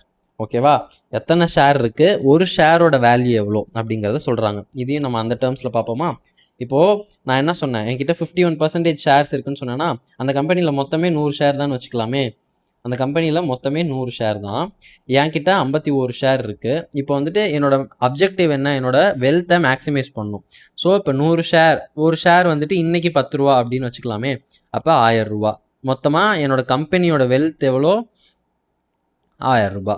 அதில் எனக்கு எவ்வளோ வரும்? 510 ரூபா வரும். பிகாஸ் 51 ஷேர்ஸ் என்னோடது. ஓகேவா? இப்போ என்ன ஆகுது, இதை நான் க்ரோ பண்ணுறேன்னு வச்சுக்கோங்களேன். இன்றைக்கி ஒரு ஷேர் 10 ரூபான்னு இருக்குது. ஆனால் நான் க்ரோ பண்ணதுக்கப்புறம் ஒரு ஷேரோட வேல்யூ 20 ரூபா ஆயிடுச்சு அப்படின்னா டோட்டலாக என்னோட கம்பெனியோட வேல்யூ வந்து 2000 ரூபா. என்னோட வேல்யூ வந்துட்டு 1020 ரூபா. ஓகேவா? பிகாஸ் 51 ஷேர் வச்சுருக்கேன். 51 × 20 is equal to 1020 ரூபா. ஸோ இதை தான் சொல்கிறாங்க, number of shares multiplied by market price per share. இங்கே நம்ம அதானே பண்ணியிருக்கோம். மொத்தமாக எத்தனை நம்பர் ஆஃப் ஷேர்ஸ் இருக்குது, ஒரு ஷேரோட வேல்யூ என்ன, அதுதான் என் ஃபேமோட டோட்டல் வேல்யூ அப்படிங்கிறாங்க. ஓகேவா? இல்லை அப்படின்னா value of equity plus value of debt அப்படிங்கிறாங்க. இதுக்கான எக்ஸ்ப்ளனேஷன் சொல்கிற அளவுக்கு இங்கே நமக்கு போதுமான டேட்டா இல்லை. ஃப்யூச்சரில் நம்ம படிக்கிறப்ப அது தெரியும். ஓகேவா? Why wealth maximisation works. Before we answer this question, it is important to first understand and know what other goals of a business enterprise may have. இப்போ ப்ராஃபிட் மேக்ஸிமைசேஷன் பார்த்துட்டோம், வெல்த் மேக்ஸிமைசேஷன் பார்த்துட்டோம். வெல்த் மேக்ஸிமைசேஷன் நல்லா தான் இருக்குது, இது work ஆகும் அப்படின்ற கன்க்ளூஷனுக்கு வரத்துக்கு முன்னாடி இன்னும் வேறு என்னென்னலாம் லிஸ்ட்டில் இருக்குது அப்படிங்கிறத நம்ம பார்க்க போகிறோம். Higher growth rate. ஓகேவா? நீங்கள் வந்துட்டு ப்ராஃபிட்டை தான் மேக்ஸிமைஸ் பண்ணுறது ஒத்து வராதுன்னு சொன்னோம். ஆனால் growth ரேட் அப்படிங்கிறது போன வருஷம் நம்மளோட growth எவ்வளோ இருந்துச்சு, இந்த வருஷம் நம்மளோட growth இப்போ 5% growth ரேட்டு, 10% growth ரேட்டு, நம்ம growth ரேட்டை இன்க்ரீஸ் பண்ணணும்ப்பா, அதுதான்ப்பா நம்மளோட ஓவரால் அப்ஜெக்டிவே அப்படின்னு பண்ணலாம். நீங்கள் லார்ஜர் மார்க்கெட் ஷேர். இப்போ வந்துட்டு இப்போ நான் கார் பிஸ்னஸ் பண்ணுறேன் அப்படின்னா மொத்தமாக இந்தியாவில் கார் எவ்வளோ பேர் விற்கிறாங்க, அதில் எத்தனை பர்சன்டேஜ் ஆஃப் த சேல் வந்து என்னோட கம்பெனியில் நடக்குது அப்படிங்கிறத மார்க்கெட் ஷேர் அப்படின்னு சொல்லுவாங்க. அதை நான் வந்து இன்க்ரீஸ் பண்ணணும். 100 சேல் நடக்குதுன்னா அதில் 100மே என் கம்பெனியாக தான் இருக்கணும், இதுதான் என்னோட டோட்டல் அப்ஜெக்டிவ் அப்படின்றத மாதிரி போகலாம். அது சரியாக இருக்குமா அப்படின்றத கேட்குறாங்க. அடுத்தது gaining leadership in the market in terms of products and technology. இப்போ மார்க்கெட்டில் 10 பேர் இருக்காங்க அப்படின்னா அந்த 10 பேர்த்தில் என்னோட ப்ராடக்ட் என்னோட டெக்னாலஜி தான் இப்போ டாப்பில் இருக்கணும். இதுதான் என்னோட டோட்டல் அப்ஜெக்டிவ். இதுக்காக தான் நான் ஃபினான்ஷியல் மேனேஜ்மெண்ட்டே பண்ணுறேன் அப்படிங்கிற மாதிரி ஒரு அப்ஜெக்டிவ் வச்சுக்கலாம். இல்லை ப்ரொமோட்டிங் எம்ப்ளாயி வெல்ஃபேர். நீ இதெல்லாம் விடு, வெளியே என்னவோ நடந்துட்டு போகுது. 10 கம்பெனி இருக்கா, 10 கம்பெனிலேயே இருக்கிறதுலே எந்த கம்பெனியில் எம்ப்ளாயீஸ்க்கு நல்ல வேல்யூ இருக்குது, எம்ப்ளாயீஸ்க்கு எங்கே நல்லா பிடிச்சிருக்கு அப்படின்னு பார்த்தா என் கம்பெனி பேர் தான் வரும் அப்படிங்கிறத என்னோட மோட்டிவ். இதுக்காக தான் நான் வேலை பார்க்குறேன் அப்படின்றத சொல்லலாம். இல்லை அப்படின்னா இன்க்ரீஸிங் கஸ்டமர் சாட்டிஸ்ஃபேக்ஷன். நீ எவ்வளவோ ப்ராஃபிட் வச்சுக்கோ, என்ன வேணால் பண்ணிக்கோ, ஆனால் கஸ்டமருக்கு எந்த கம்பெனி அதிகமான சாட்டிஸ்ஃபேக்ஷன் கொடுக்குது அப்படின்னா அது என் கம்பெனியாக தான் வரணும், இதுதான் என்னோட அப்ஜெக்டிவ் அப்படின்ற மாதிரி பண்ணி நம்ம பண்ணலாம். இல்லை அப்படின்னா improving community life, supporting education, research, solving societal problems. நான் வந்து சோஷியலி நல்லது பண்ண போகிறேன், சமுதாயத்துக்கு நல்லது பண்ண போகிறேன், இதுதான் என்னோட ஓவரால் அப்ஜெக்டிவ்ஸ் அப்படின்ற மாதிரி. இதெல்லாம் டைப்ஸ் ஆஃப் அப்ஜெக்டிவ்ஸ். இது எல்லாத்தையும் வச்சு நம்ம அப்ஜெக்டிவ்ஸாக கூட வச்சுக்கலாம் அப்படிங்கிற மாதிரி சொல்கிறாங்க. Though the above goals are important, இதுவும் இம்பார்ட்டன்ட் தான், but the primary goal remains to be wealth maximisation. இதுவும் நல்லது தான், பட் பிரைமரி கோல் வந்து வெல்த் மேக்ஸிமைசேஷன் அளவுக்கு இது எதுவுமே இல்லை அப்படின்ற மாதிரி சொல்கிறாங்க. As it is crucial for the very existence of the business enterprise. இப்போ இங்கே மேலே சொன்ன எதுவுமே இல்லாமல் கூட நம்ம வாழ்ந்துடலாம். ஆனால் வெல்த் மேக்ஸிமைசேஷன், வெல்த் இல்லாமல் ஷேரில் நமக்கு வந்து ஷேர் வேல்யூவே 0 ஆகிடுச்சு அப்படின்னா நம்மளோட எக்ஸிஸ்டன்ஸே வந்துட்டு ஒரு கேள்விக்குறியாக மாறிடும் அப்படின்ற மாதிரி சொல்கிறாங்க. If the goal is not மெட், public institution would lose confidence in the enterprise and will not invest further in the growth of the organization. நமக்கு ஷேர் ஹோல்டர்ஸ் காசு தரல அப்படின்னா growth கிடையாது. If the growth of the organization is restricted, then the other goals like community welfare will not get fulfilled.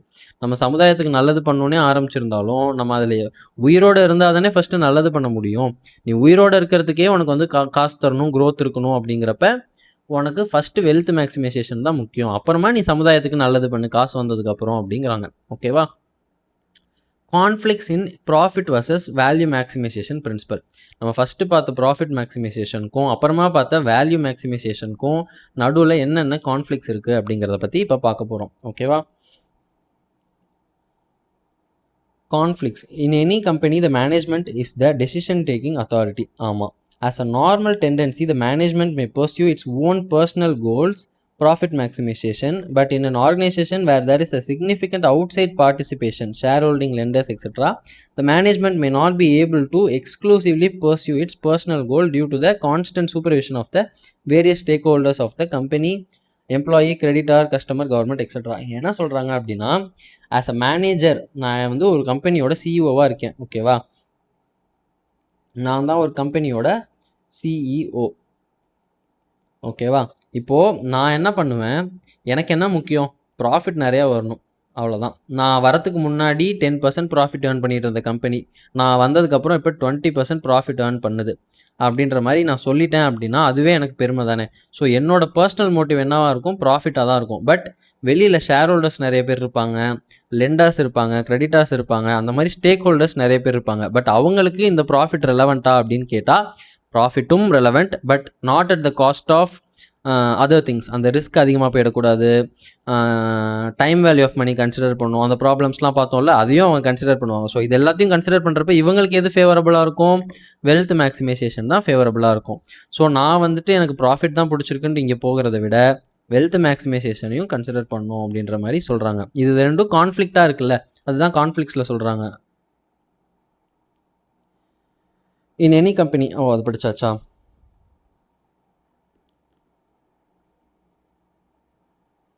Wait a minute, Apple pencil charge ஏறட்டும்.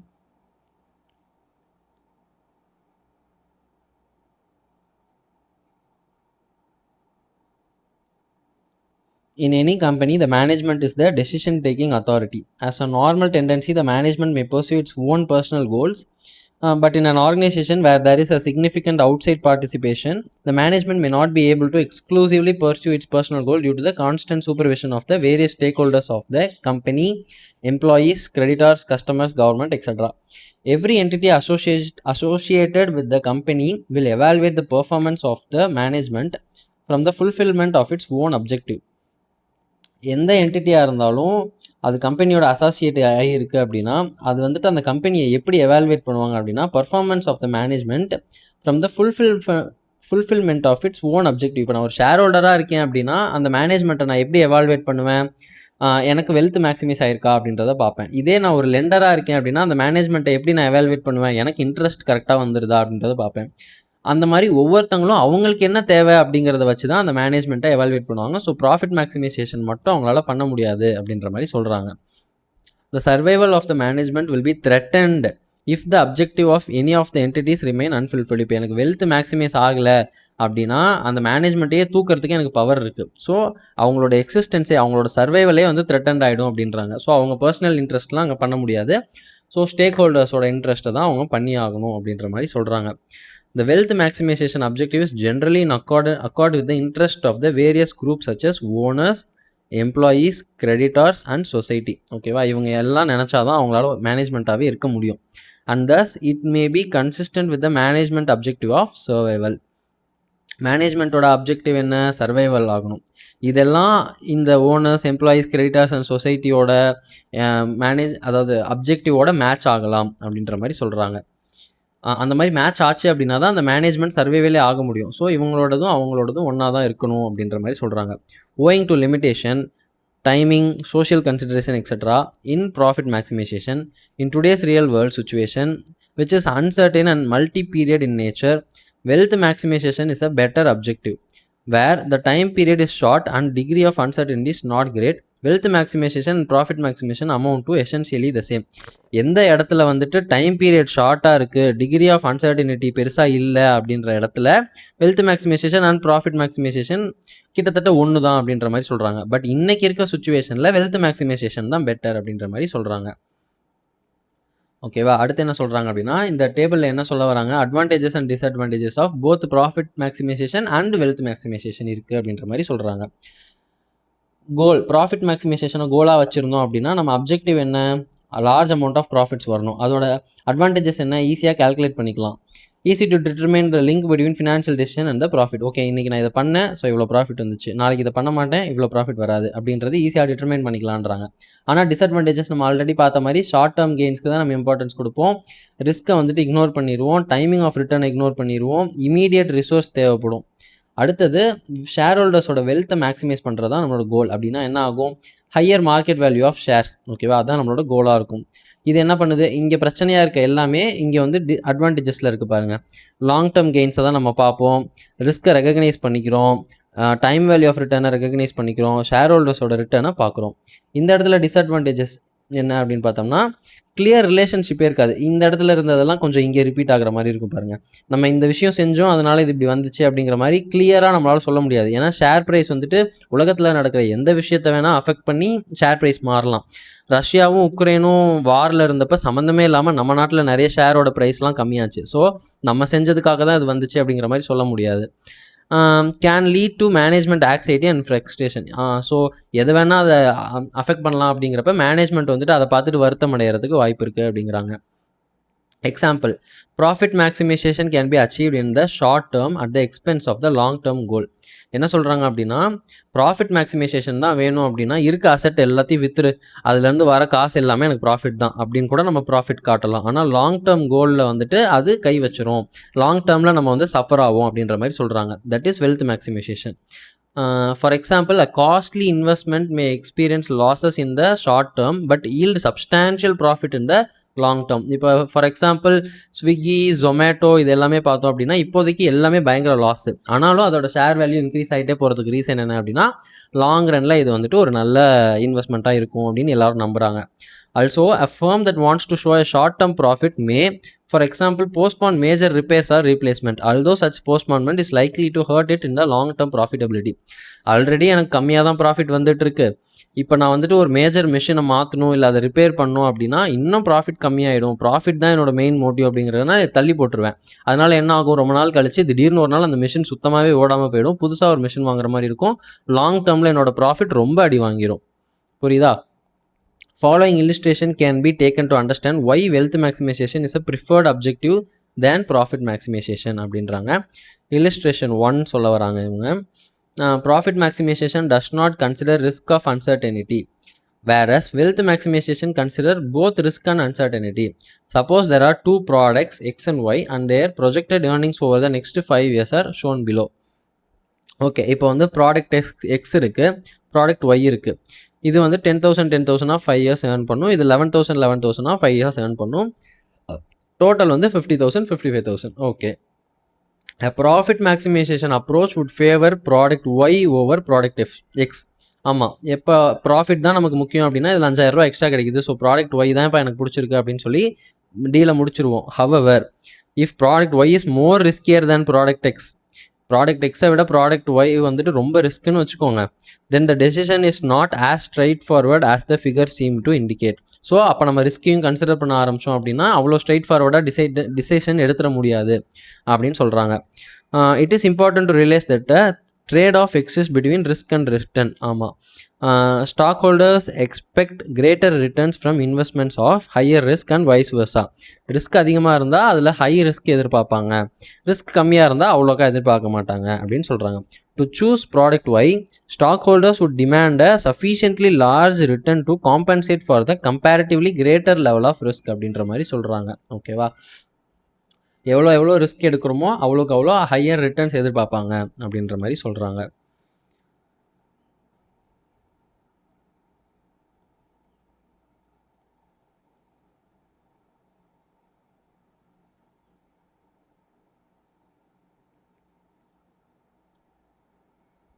Conflicts பார்த்துட்டோம், இது பார்த்துட்டோம், example பார்த்துட்டோம். Role of financial executive. ஓகேவா, modern financial management has come a long way from the traditional corporate finance. As the economy is opening up and global resources are being tapped, the opportunities available to finance managers virtually have no limits. Finance மேனேஜர்ஸ்க்கு இருக்க ஆப்பர்ச்சுனிட்டிக்கு வந்துட்டு கிட்டத்தட்ட no லிமிட்ஸ்னு கூட சொல்லலாம் அப்படின்றாங்க. And new era has ushered during the recent years for chief financial officer. CFO அப்படிங்கிறவங்களுக்கு இப்போ ரீசெண்ட் டைம்ஸில் நல்ல வேல்யூ அப்படின்ற மாதிரி சொல்கிறாங்க. In different organization to finance executives known as different name. However, their role and functions are similar. வேற பேர் இருந்தாலும் அவங்களோட ரோலும் ஃபங்க்ஷனும் சிமிலர் தான் அப்படின்ற மாதிரி சொல்கிறாங்க. His role assumes significance in the present day concept of liberalization, deregulation and globalization. Changing role of the financial executive. Today's CFO team is expected to add value well beyond the traditional roles of cost management, controls and acting as the conscience of the organization. These roles are challenging enough, but today's CFO is expected to work in a collaboration by serving as the integration hub for key business processes, as a catalyst for change, including business transformation, and as a consultant or trusted business advisor in helping create a sustainable growth. Jeff Thompson, ஐஎம்ஏவோட president and CEO என்ன சொல்கிறாரு அப்படின்னா, இன்றைக்கி இருக்க CFO வந்துட்டு சாதாரண வேலையை மட்டும் செய்கிறதில்ல, அவங்க வந்துட்டு ஒரு பிஸ்னஸோட சஸ்டெயினபிள் க்ரோத்தை கிரியேட் பண்ணுற அளவுக்கு எல்லா வேலையும் செய்கிறாங்க. ஃபினான்ஸ் மட்டும் இல்லை, அவங்க வந்துட்டு எல்லா சேலஞ்சிங் ரோல்ஸையும் பார்க்குறாங்க அப்படின்ற மாதிரி சொல்கிறாரு. Okay, to sum it up, the finance executive of an organization plays an important role in the company's goals, policies, financial success.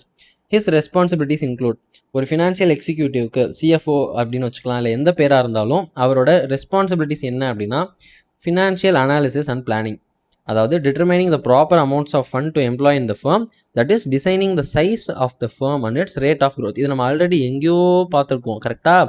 அந்த ஃபினான்ஷியல் மேனேஜ்மெண்ட் குரு, அவர் பேர் கூட ஏதோ வருமே, எஸ்ரா சாலமன், அவர் வந்துட்டு ஸ்கோப் ஆஃப் ஃபினான்ஷியல் மேனேஜ்மெண்ட்டில் ஒரு 4 பாயிண்ட் சொல்லியிருந்தார்ல, அதில் ஃபஸ்ட் பாயிண்ட் வரும் size of the firm and the rate of its growth. அடுத்தது investment decisions, the efficient allocation of funds to specific assets. ஓகேவா, எந்த அசெட்ஸ் யூஸ் பண்ணுறோம். அடுத்தது வந்து financial and capital structure, raising of funds on favourable terms as possible, determining the composition of liabilities. இதுதான் அந்த equity and debt. Actually அந்த scope of இதுவும் கிட்டத்தட்ட ஒரே மாதிரி தான் இருக்குது. Management of financial resources such as working capital, risk management, protecting assets. இது கிட்டத்தட்ட அந்த ஸ்கோப் ஆஃப் இது மாதிரி தான் வருது. பட் ரெஸ்பான்சிபிலிட்டிஸ் இன்க்ளூட் அப்படின்ற மாதிரி கொடுத்துருக்காங்க. ஓகேவா, அடுத்தது the figure below shows how the finance function in a large organization may be organized. CFO இருக்காங்க, ட்ரெஷரர் இருக்காங்க, கண்ட்ரோலர் இருக்காங்க. ட்ரெஷரோட வேலை என்ன அப்படின்னா ட்ரெஷரர் கீழே கேஷ் மேனேஜர் இருப்பாங்க, கிரெடிட் மேனேஜர் இருப்பாங்க. அவங்களுக்கு கீழே கேபிட்டல் பட்ஜெட்டிங் மேனேஜர் இருப்பாங்க, ஃபண்ட் ரைசிங் மேனேஜர் இருப்பாங்க, போர்ட்ஃபோலியோ மேனேஜர் இருப்பாங்க. ஆக்சுவலாக இதெல்லாம் என்னென்ன அப்படின்னா, கேஷ் மேனேஜ்மெண்ட் அப்படின்னா நமக்கு தேவையான அளவுக்கு லிக்விடிட்டி இருக்கா அப்படின்னு பார்க்கணும். கிரெடிட் மேனேஜர் அப்படின்னா கடன் வாங்குறது, எவ்வளோ இன்ட்ரெஸ்ட்டில் கடன் வாங்குகிறோம், வாங்குற கடனை ஒழுங்காக யூட்டிலைஸ் பண்ணுறோமா, இதெல்லாம் பார்த்துக்கிறவங்க. கேபிட்டல் பட்ஜெட்டிங்னா அந்த இருக்க அமௌண்ட், இந்த கேஷோ கிரெடிட்டோ இருக்க அமௌண்ட்டை ப்ராப்பராக நம்ம வந்துட்டு இன்வெஸ்ட் பண்ணுறோமா அப்படின்றத பார்க்கணும். அப்புறம் இந்த கேஷு கிரெடிட் இல்லாமல் ஃபண்ட் ரைஸ் பண்ணுறதுக்கு தனியாக மேனேஜர். அப்புறம் போர்ட்ஃபோலியோ, நம்ம எதில் எவ்வளோ வச்சுருக்கோம், அந்த ப்ரொபோர்ஷன்ஸ்லாம் கரெக்டாக இருக்கா அப்படின்னு பார்த்துக்கிறதுக்கு போர்ட்ஃபோலியோ மேனேஜர். கண்ட்ரோலர் அப்படின்னு ஒருத்தவங்க சொல்கிறாங்க, financial accounting manager. Okay, cost accounting manager. Okay, இது வந்துட்டு புக்ஸு, இது வந்து காஸ்டிங். ஓகேவா, இது அக்கௌண்டன்சி, இது காஸ்டிங். ரெண்டுத்துக்கும் வந்துட்டு மேனேஜர் இருக்காங்க. டேக்ஸ் மேனேஜர் இருக்காங்க, டேட்டா ப்ராசஸிங் மேனேஜர் இருக்காங்க, இன்டர்னல் ஆடிட்டர் இருக்காங்க. இவங்கெல்லாம் வந்துட்டு கண்ட்ரோல் கரெக்டாக தான் போயிட்டுருக்கா அப்படின்றத பார்த்துக்கிறவங்க. Role of financial executive in today's world விசர்விஸ் இன் த பாஸ்ட். இன்றைக்கி இருக்க ஃபினான்ஸ் எக்ஸிக்யூட்டிவோட ரோல் என்ன, பாஸ்ட்டில் என்ன அப்படின்றத சொல்கிறாங்க. Today, the role of the Chief Financial Officer or CFO is no longer confined to accounting, financial reporting and risk management. It is about being a strategic business partner of the Chief Executive Officer or CEO. Some of the key differences that highlight the changing role of CFO are as follows. முன்னாடி மாதிரி சிஎஃப்ஓட வேலை வந்துட்டு accounting, financial reporting மட்டும் கிடையாது. இப்போ வந்துட்டு சிஎஃப்ஓட ஒரு பார்ட்னராக இருக்கிற அளவுக்கு அவங்களுக்கு ரோல்ஸ் இருக்குது அப்படின்ற மாதிரி சொல்கிறாங்க. முன்னாடி சிஎஃப்ஓட வேலை என்னவாக இருந்துச்சு, பட்ஜெட் பண்ணுறது, ஃபோர்காஸ்ட் பண்ணுறது, அக்கௌண்டிங் பண்ணுறது, ட்ரெஷரை மேனேஜ் பண்ணுறது, இன்டர்னல் ஃபினான்ஷியல் ரிப்போர்ட் ப்ரிப்பேர் பண்ணி கொடுக்குறது, குவார்ட்டர்லி ஆனுவல் ஃபைனிங்ஸ்லாம் கொடுக்குறது, டேக்ஸ் ஃபைல் பண்ணுறது, பேயபிள் அண்ட் ரிசீவெல்லாம் ட்ராக் பண்ணுறது, எக்ஸ்பென்ஸை மேனேஜ் பண்ணுறது, இதெல்லாம் தான் வந்துட்டு முன்னாடி சிஎஃப்ஓவோட வேலையாக இருந்துச்சான். பட் இப்போ பார்த்தீங்க அப்படின்னா பட்ஜெட் பண்ணுறது, ஃபோர்காஸ்ட் பண்ணுறது, மேனேஜிங் எம்என்ஏஸ்னால் என்ன கேட்டு பார்ப்போமா.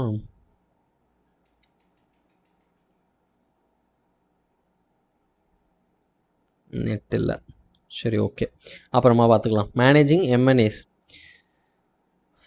Profitability analysis for example customer or product by customer or product, அதாவது கஸ்டமர் வைஸ் ப்ராஃபிட்டபிலிட்டி எப்படி இருக்குது, ப்ராடக்ட் வைஸ் ப்ராஃபிட்டபிலிட்டி எப்படி இருக்குது, இதெல்லாம் அனலைஸ் பண்ணுறது. ப்ரைஸிங் அனாலிசிஸ், ப்ரைஸ் கரெக்டாக தான் இருக்கா. டெசிஷன் அபவுட் அவுட் சோர்சிங், வெளியிலேருந்து நம்ம ஒரு ஒர்க்கை வாங்கிக்கலாமா இல்லை நம்மளே அதை ஓனாக பண்ணலாமா அப்படிங்கிறது. Overseeing the IT function, information technology function எப்படி போயிட்டுருக்கு, ஹச்ஆர் ஃபங்க்ஷன் எப்படி போயிட்டுருக்கு. ஸ்ட்ராட்டஜிக் பிளானிங்கில் கூட நம்ம வந்துட்டு ஒரு சில நேரம் ஃபினான்ஷியல் மேனேஜர் சிஎஃப்ஓ வந்துட்டு இன்வால்வ் ஆகிற மாதிரி சொல்கிறாங்க. ரெகுலேட்டரி கம்ப்ளைண்ட்ஸ்லாம் ஓரளவுக்கு நல்லா போயிட்டுருக்கா, ரிஸ்க் மேனேஜ்மெண்ட் எப்படி போயிட்டுருக்கு, இது எல்லாமே வந்து இப்போ இருக்க சிஎஃப்ஓ பார்த்துக்கிறாங்க அப்படின்ற மாதிரி சொல்கிறாங்க. அடுத்தது என்ன சொல்கிறாங்க, ஃபினான்ஷியல் டிஸ்ட்ரெஸ் அண்ட் இன்சால்வென்சி அப்படிங்கிறாங்க. இது என்ன அப்படின்னா, there are various factors like price of the product, service, demand, price of inputs, example raw material, labor, etc. அதாவது என்ன சொல்கிறாங்க அப்படின்னா, ப்ரைஸ் ஆஃப் த ப்ராடக்ட்னு ஒரு ஃபேக்டர் இருக்குது, டிமாண்ட் இருக்குது, சர்வீஸ் இருக்குது, ப்ரைஸ் ஆஃப் த இன்புட்ஸ் இருக்குது, லேபர் இருக்குது, இதெல்லாம் சொல்கிறாங்க. which is to be managed by an organization on a continuous basis. Proportion of debt also need to be managed by an organization very delicately. நம்ம எவ்வளோ dead வச்சுருக்கோன்ற ப்ரொப்போர்ஷனையும் நம்ம ரொம்ப பத்திரமா பார்த்துக்கணும் அப்படிங்கிறாங்க. Higher debt requires higher interest, and if the cash inflow is not sufficient then it will put a lot of pressure to the organization. நம்ம நிறைய dead வாங்கிட்டே போனோம் அப்படின்னா நிறைய இன்ட்ரெஸ்ட் பே பண்ணுற மாதிரி இருக்கும். அந்த இன்ட்ரெஸ்ட் பே பண்ணுற அளவுக்கு நம்ம கேஷ் இன்ஃப்ளோ வரல அப்படின்னா அந்த இன்ட்ரெஸ்ட்டே பே பண்ண முடியாமல் போகும். அது வந்துட்டு ரொம்ப பிரச்சனைக்குரிய ஒரு இடமா இருக்கும் அப்படின்ற மாதிரி சொல்கிறாங்க. Both short term and long term creditors will put stress to the firm. ஆமாம், நமக்கு கடன் கொடுத்தவங்க நமக்கு ஸ்ட்ரெஸ் கொடுப்பாங்க. If all of the above factors are not well managed by the firm it can create a situation known as distress. ஓகேவா, அந்த ஸ்ட்ரெஸ்ஸுக்கு பேர் தான் டிஸ்ட்ரெஸ் அப்படிங்கிறாங்க. So financial distress is a position where cash inflows of a firm are inadequate to meet all it's current applications. அப்போ financial டிஸ்ட்ரெஸ்னால் என்ன அப்படின்னா, இப்போ நம்ம ஃபேமுக்கு வரக்கூடிய இன்ஃப்ளோ எல்லாமே நம்மளோட இந்த ஆப்ளிகேஷன்ஸை மீட் பண்ணுறதுக்கு பத்தலை அப்படின்னா அது வந்து ஃபினான்ஷியல் டிஸ்ட்ரெஸ் அப்படின்னு சொல்கிறாங்க. ஓகேவா, now if distress continues for a long period of time firm may have to sell its assets even many times at a lower price. Further, when revenue is inadequate to revive this situation, firm will not be able to meet its obligation and become insolvent. So insolvency basically means inability of a firm to repay various debts and is a result of continuous financial distress. Okay, இப்போ வந்து நமக்கு வர inflow வந்துட்டு நம்மளோட ஆப்ளிகேஷனை meet பண்ணுறதுக்கு பத்தலை அப்படின்னா அதுக்கு பேர் ஃபினான்ஷியல் டிஸ்ட்ரெஸ். இந்த ஃபினான்ஷியல் டிஸ்ட்ரெஸ் வந்துட்டு கண்டினியூ ஆகிட்டே போச்சு அப்படின்னா நம்ம என்ன பண்ணுவோம், இருக்க அசட் ஏதாவது ஒன்று விற்று அந்த ஆப்ளிகேஷனை வந்துட்டு மீட் அவுட் பண்ணுவோம். இந்த சுச்சுவேஷன் கண்டினியூ ஆகிட்டே போச்சு, இந்த அசட்டை திருப்பி நம்மளால் வாங்க முடியல, கொஞ்ச நேரத்தில் நம்ம காசு வந்து இந்த அசட்டை வாங்கிட்டோம் அப்புறம் எல்லாம் சரியாயிடுச்சு அப்படின்னா பிரச்சனை இல்லை. ஆனால் இது ப்ரொலாங் ஆகிட்டே போகுது, இந்த அசட்டையும் நம்மளால் வாங்க முடியல அப்படின்னா ஒரு கட்டத்தில் என்ன ஆகும், அந்த ஆப்ளிகேஷனை நம்மளால் பர்மனெண்ட்டாக மீட் அவுட் பண்ண முடியாமல் போகும். அந்த மாதிரி டைமில் நமக்கு என்ன பேர் சொல்லுவாங்க அப்படின்னா இன்சால்வென்சி அப்படின்னு சொல்லுவாங்க. ஓகேவா, relationship of financial management with related disciplines. As an integral part of the overall management, financial management is not a totally independent area. It draws heavily on related disciplines and areas of study, namely economics, accounting, production, marketing, quantitative methods. Even though these disciplines are interrelated, there are key differences among them. Some of the relationships are discussed below. Okay, financial management க்கும் accounting-க்கும் என்ன relationship அப்படின்றாங்க. The relationship between the financial management and accounting are closely related to the extent that accounting is an important input in financial decision making. In other words, accounting is a necessary input into the financial management function. நம்ம அக்கௌண்டிங்கில் கொடுக்குற data வந்துட்டு நம்ம இன்புட்டாக எடுத்து தான் நம்ம financial management functions எல்லாமே decisions எடுப்போம் அப்படிங்கிற மாதிரி சொல்கிறாங்க. Financial accounting generates information relating to operations of the organisation. ஆமாம், ஆப்ரேஷன்ஸ்லாம் எப்படி போயிட்டுருக்கு அப்படிங்கிற இன்ஃபர்மேஷனை ஃபினான்ஷியல் அக்கௌண்டிங் தான் நமக்கு கொடுக்குது. The outcome of accounting is the financial statement such as balance sheet, income statement and the statement of changes in the financial position. இதெல்லாம் தான் அவுட்கம் ஆஃப் ஃபினான்ஷியல் அக்கௌண்டிங். ஓகேவா, the information contained in these statements and reports help the financial managers in gauging the past performance and future directions of the organization. இதெல்லாம் வச்சு தான் already நம்ம எப்படி இருந்தோம், இப்போ எதை நோக்கி போயிட்டுருக்கோம் அப்படிங்கிறத ஃபினான்ஷியல் மேனேஜர்ஸ் வந்துட்டு அனலைஸ் பண்ண முடியும் அப்படின்றாங்க. Though financial management and accounting are closely related, still they differ in the treatment of funds and also with regards to decision making, some of the differences are, என்னதான் அக்கௌண்டிங்கும் financial மேனேஜ்மெண்ட்டும் ரொம்ப நெருக்கமாக இருந்தாலும் ஒரு சில நேரத்தில் அவங்க ரெண்டு பேத்துக்கும் நிறைய டிஃப்ரென்ஸ் இருக்கும். அந்த மாதிரியான டிஃப்ரென்ஸை தான் நம்ம இப்போ பார்க்க போகிறோம் அப்படின்னு சொல்கிறாங்க. ஃபண்டை ட்ரீட் பண்ணுறது அக்கௌண்ட்ஸ் வேறு, ஃபினான்ஷியல் மேனேஜ்மெண்ட் வேறு விதமாக ட்ரீட் பண்ணுவாங்க ஃபண்ட்ஸை அப்படின்னு சொல்கிறாங்க. In accounting the measurement of fund is based on the accrual principle. ஆமாம், அக்கௌண்டிங்கில் வந்துட்டு நம்ம ஒரு சேல் மேட் பண்ணிட்டோம் அப்படின்னாலே அந்த காசு வந்துச்சோ இல்லையோ அதை ப்ராஃபிட்டில் ஆட் பண்ணிடுவோம். ஆனால் ஃபினான்ஷியல் மேனேஜ்மெண்ட்டில் அப்படி பண்ண மாட்டோம். அந்த காசு நமக்கு கைக்கு வந்ததுக்கு அப்புறம் தான் அதை ஆட் பண்ணுவோம். Revenue is recognised at the point of sale and not when collected, and expenses are recognised when they are incurred rather than when actually paid. ஓகேவா, இதுதான் நான் சொன்னேன். The accrual based accounting data do not reflect fully financial conditions of the organisation. நமக்கு புக்கில் வந்துட்டு 10 கோடிக்கு கூட sales ஆகிருக்கலாம். ஆனால் நம்ம கைக்கு அந்த காசு வரல அப்படின்னா நம்மளால் கடன் கொடுத்தவங்க திருப்பி கேட்க வரப்போ நம்ம அந்த காசை கொடுக்க முடியாது. ஸோ அக்கௌண்டிங்க்கு இது ஓகே. ஆனால் ஃபினான்ஷியல் மேனேஜ்மெண்ட்டுக்கு நம்ம கைக்கு வந்துருச்சா இல்லையான்றதை பார்க்கணும். ஓகேவா, an organization which has earned profit, sale less expense, may said to be profitable in the accounting sense, but it may not be able to meet its current liabilities due to the shortage of liquidity. இதுதான் நான் சொன்னேன். as a result of say uncollectible receivables. 10 கோடிக்கு sales ஆனாலும் அது எல்லாத்தையும் collect பண்ண முடியலன்னா என்ன ஆகுறது? Such an organization will not survive regardless of its level of profits, whereas the treatment of funds in the financial management is based on cash flows. The revenues are recognized only when the cash is actually received. நம்ம கைக்கு வந்தால் தான் அதை நம்ம recognise பண்ணுவோம். And expenses are recognised actual payment, நம்ம பே பண்ணால் தான் அந்த எக்ஸ்பென்சிவ் ரெகக்னைஸ் பண்ணுவோம்.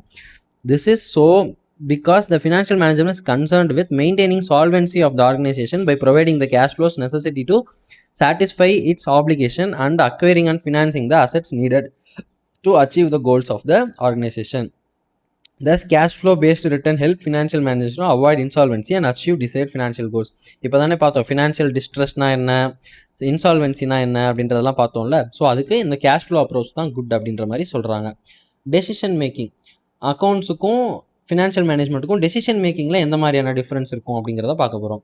த purpose of accounting is to collect and present financial data of the past, present and future operations of the organization. The financial manager uses these data for financial decision making. It is not that the financial managers cannot collect data from accountants and cannot make decisions, but the chief focus of the accountant is to collect data and present the data, while the financial manager's primary responsibility relates to financial planning, controlling and decision making. Thus, in a way, it can be stated that financial management begins where accounting ends. என்ன சொல்ல வராங்க அப்படின்னா, அக்கௌண்டிங்கோட end ரிசல்ட்டை வச்சு தான் financial managers வந்துட்டு decisions எடுக்கிறாங்க. நீங்கள் எல்லாம் பண்ணி முடிச்சுட்டு என்கிட்ட பேப்பரை கொடுங்க, அதை பார்த்துட்டு நான் டெசிஷன்ஸ் எடுக்கிறேன் அப்படின்ற மாதிரி சொல்கிறாங்க. அப்புறம் அவங்க என்ன சொல்கிறாங்க அப்படின்னா, ஃபினான்ஷியல் மேனேஜர்ஸால் போய் இந்த டேட்டாலாம் கலெக்ட் பண்ண முடியாமல் இல்லை, ஆனால் அவங்க அக்கௌண்டிங் டேட்டாவை வச்சு இவங்க டெசிஷன் எடுக்கிறாங்க அப்படின்ற மாதிரி சொல்கிறாங்க. அடுத்து என்ன சொல்கிறாங்க, financial management and other related disciplines. இப்போ வந்துட்டு எஃப்எம் வர்சஸ் அக்கௌண்டிங் பார்த்தோம், அதே மாதிரி அதர் ரிலேட்டட் டிசிப்ளின்ஸ் எல்லாத்தையும் இப்போ பார்க்க போகிறோம். For its day-to-day decision-making process, financial management also draws on other related disciplines such as marketing, production, and quantitative methods. Okay, apart from accounting. For instance, financial managers should consider the impact of new product development and promotion plans made in marketing area, since their plans will require capital outlays and have an impact on the projected cash flows. Likewise, changes in the production process may require capital expenditure, which the financial managers must evaluate and finance. Finally, the tools and techniques of analysis developed in the quantitative method discipline are helpful in analyzing complex financial management problems. Okay, இதெல்லாமே நமக்கு தேவையாக இருக்குது அப்படின்ற மாதிரி சொல்கிறாங்க. Financial decision area என்னென்ன இருக்கு பாருங்கள், investment analysis, working capital management, source and cost of funds, determination of capital structure, dividend policy, analysis of risk and returns. இதெல்லாம் என்ன பண்ணும், ஷேர் ஹோல்டர்ஸ் வெல்த்தை மேக்ஸிமைஸ் பண்ணுவது. சப்போர்ட் பண்ணுறதுக்கு அக்கௌண்டிங் இருக்குது, பிரைமரி டிசிப்ளின். அதர்ஸ் வந்துட்டு மார்க்கெட்டிங், ப்ரொடக்ஷன், குவான்டிடேட்டிவ் மெத்தட்ஸ் இதெல்லாம் இருந்தால் தான் ஷேர் ஹோல்டர்ஸ் வெல்த் மேக்ஸிமைஸ் ஆகும். நம்ம வெறும் ஃபினான்ஷியல் இதை மட்டும் வச்சு பண்ண முடியாது, இதுவும் நமக்கு சப்போர்ட்டுக்கு தேவை அப்படின்ற மாதிரி சொல்கிறாங்க. The above figure depicts the relationship between financial management and supportive disciplines. The marketing, production and quantitative methods are thus only indirectly related to day-to-day decision made by financial managers and are supportive in nature, while accounting is the primary discipline on which the financial manager draws considerably.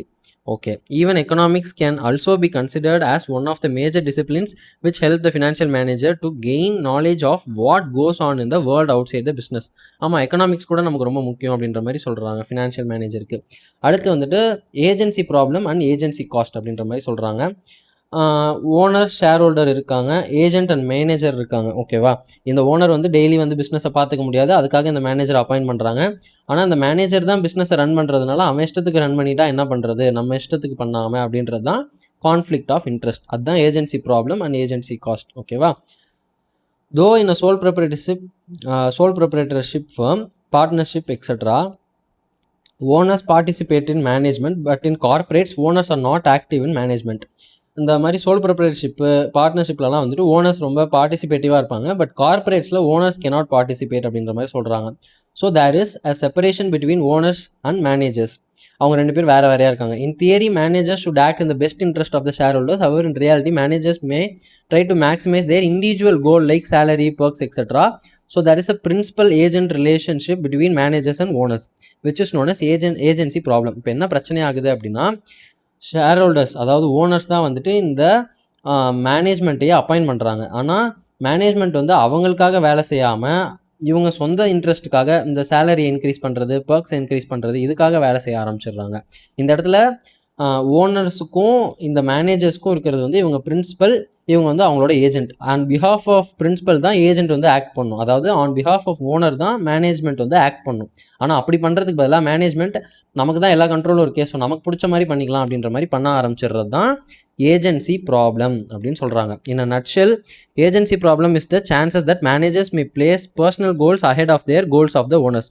அதுதான் managers வந்துட்டு அவங்களோட personal கோல்ஸை வந்துட்டு முன்னாடி வச்சுக்குவாங்களாம், ஓனர்ஸோட கோலுக்கு முன்னாடி. Agency problem leads to agency cost.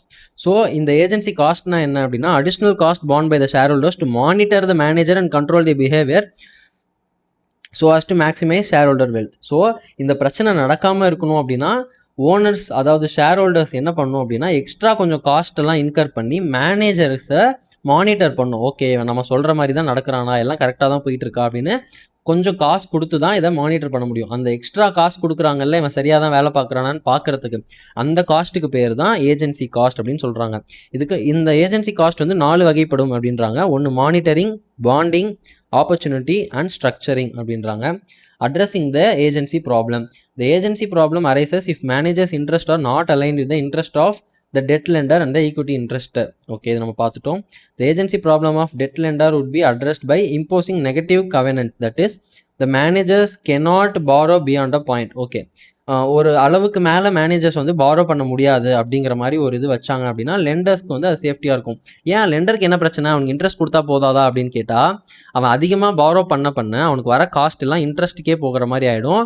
அப்புறம் அவனுக்கு ரிஸ்க் அதிகமாகிடும். நம்ம இன்ட்ரெஸ்ட் வருமா வராதா, நம்ம போட்ட முதல் வருமா வராதா அப்படிங்கிறது ரிஸ்க் அதிகமாகிறப்ப லெண்டர்ஸ்க்கு வந்துட்டு அது ப்ராப்ளமேட்டிக்காக இருக்கும். ஸோ ஒரு அளவுக்கு மேலே அவனால் பாரோ பண்ண முடியாது அப்படின்ற மாதிரி இருந்துச்சா லெண்டர்ஸ் வில் பி ஹாப்பி. இன்வெஸ்டர்ஸ்க்கு நான் ஆல்ரெடி சொல்லிட்டேன் அவங்களோட ப்ராப்ளம் என்னவாக இருக்கும்னு சொல்லிட்டு. ஓகேவா? This is one of the most important concept of modern day finance, and the application of this would be applied in the credit risk management of bank, fundraising, valuing distressed companies. ஓகேவா? Agency problem between the managers and the shareholders can be addressed if the interest of the managers are aligned to the interest of the shareholders. It is easier said than done. மேனேஜர்ஸ்க்கும் ஷேர்ஹோல்டர்ஸ்க்கும் ஒரே மாதிரியான interest இருந்தால் இது சரியாயிடும்னு சொல்கிறாங்க. இது சொல்கிறது easy, ஆனால் செய்கிறது கஷ்டம் அப்படிங்கிற மாதிரி அவங்களே சொல்கிறாங்க. However, following efforts have been made to address these issues. இதெல்லாம் பண்ணால் சரியாகும் அப்படின்ற மாதிரி சொல்கிறாங்க. Managerial compensation is linked to the profit of the company to some extent and also with the long run objectives of the company. அதாவது மேனேஜரியலுக்கு நம்ம salary மட்டும் கொடுக்காம நமக்கு என்ன வேணுமோ அந்த விஷயம் நடந்தால் உனக்கு நான் நிறையா சேலரி தரேன் அப்படின்ற மாதிரி அதையும் இதையும் லிங்க் பண்ணி கமிஷன் மாதிரி கொடுத்தோம் அப்படின்னா அவங்க நம்ம இன்ட்ரெஸ்ட்டுக்கு வேலை பார்க்க வாய்ப்பு அதிகமாக இருக்குது. Employees also design to address the issue with the underlying assumption that maximization of the stock price is the objective of the investors. எம்ப்ளாயீஸும் இதை மனசில் வச்சுட்டு செயல்படணும். Effective monitoring can be done. அவ்வளோதான் கைஸ், இந்த சாப்டர் முடிஞ்சிருச்சு. சம்மரி என்ன சொல்கிறாங்க? Financial management is concerned with efficient acquisition, allocation and working capital management of fund. ஓகேவா? இந்த modern times the financial management includes procurement of ஃபண்டை தாண்டி என்னென்ன இருக்குது? 3 டிஃப்ரெண்ட் திங்ஸ் இருக்குது. Namely investment, finance and dividend. Out of the 2 objective, profit maximisation and wealth maximisation. இன்றைக்கி இருக்க real வேலில் வந்துட்டு வெல்த் மேக்ஸிமைசேஷன் தான் பெட்டர் அப்ஜெக்டிவ் அப்படின்னு சொல்கிறாங்க. இன்னைக்கு சிஎஃப்ஓட ரோல் அப்படின்னு என்னன்னு பார்த்தோன்னா accounting and financial reporting and risk management மட்டும் கிடையாது. இது வந்துட்டு ஸ்ட்ராட்டஜிக் பிஸ்னஸ் பார்ட்னராக இருக்கணும் சிஇஓ கூட அப்படின்ற மாதிரி சொல்கிறாங்க. The relationship between financial management and accounting are closely related to the extent that the accounting is an important input in the financial decision making. Managers may work against the interest of the shareholders and try to fulfill their own objectives. This is known as agency problem. ஓகேவா, இப்போ நம்ம test your நாலேஜில் இருக்கோம். Focus of financial management is mainly concern with the decision relating to all of the above. ஓகேவா, the main objective of financial management is to share holders வெல்த்தை maximise பண்ணுறது தான். ஓகேவா, டிபி.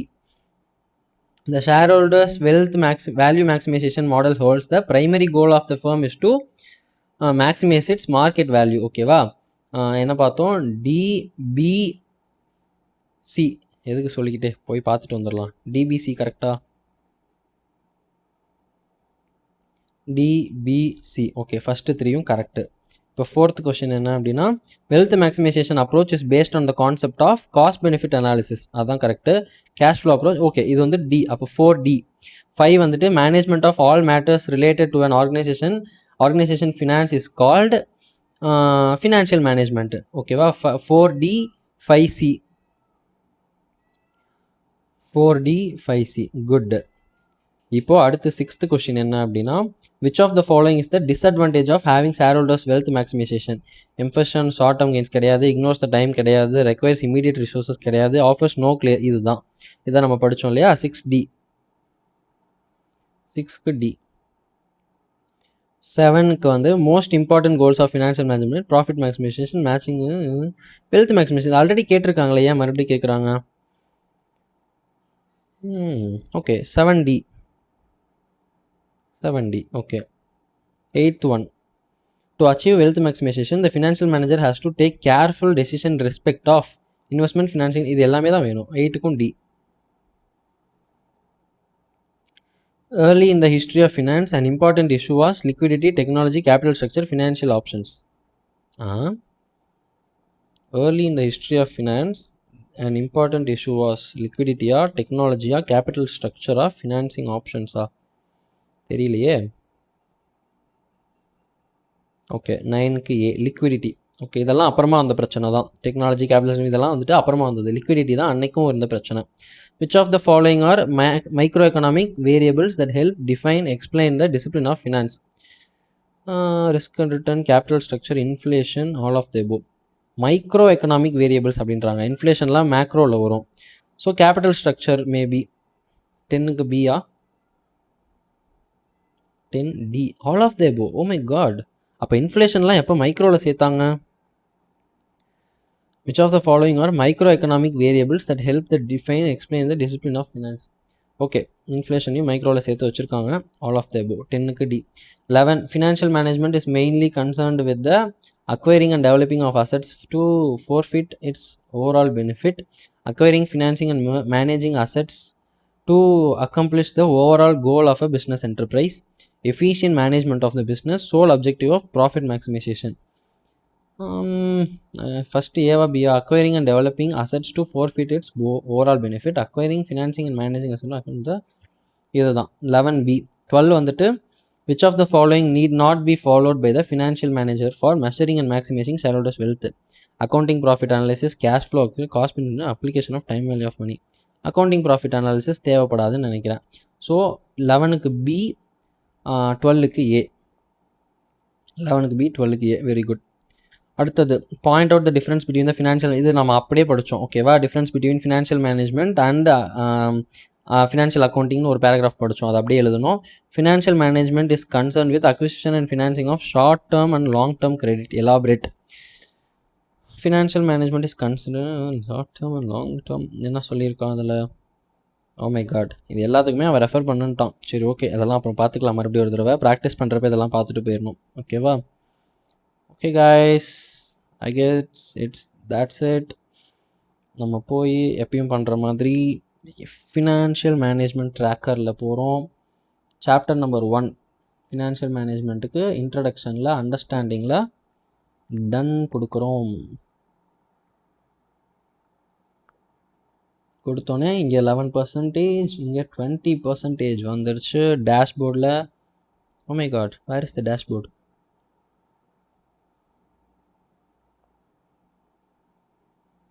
ஓகே, இதை நான் அப்புறமா செக் பண்ணிக்கிறேன். நெக்ஸ்ட் வீடியோவில் நம்ம சந்திப்போம். அன்டில் தென்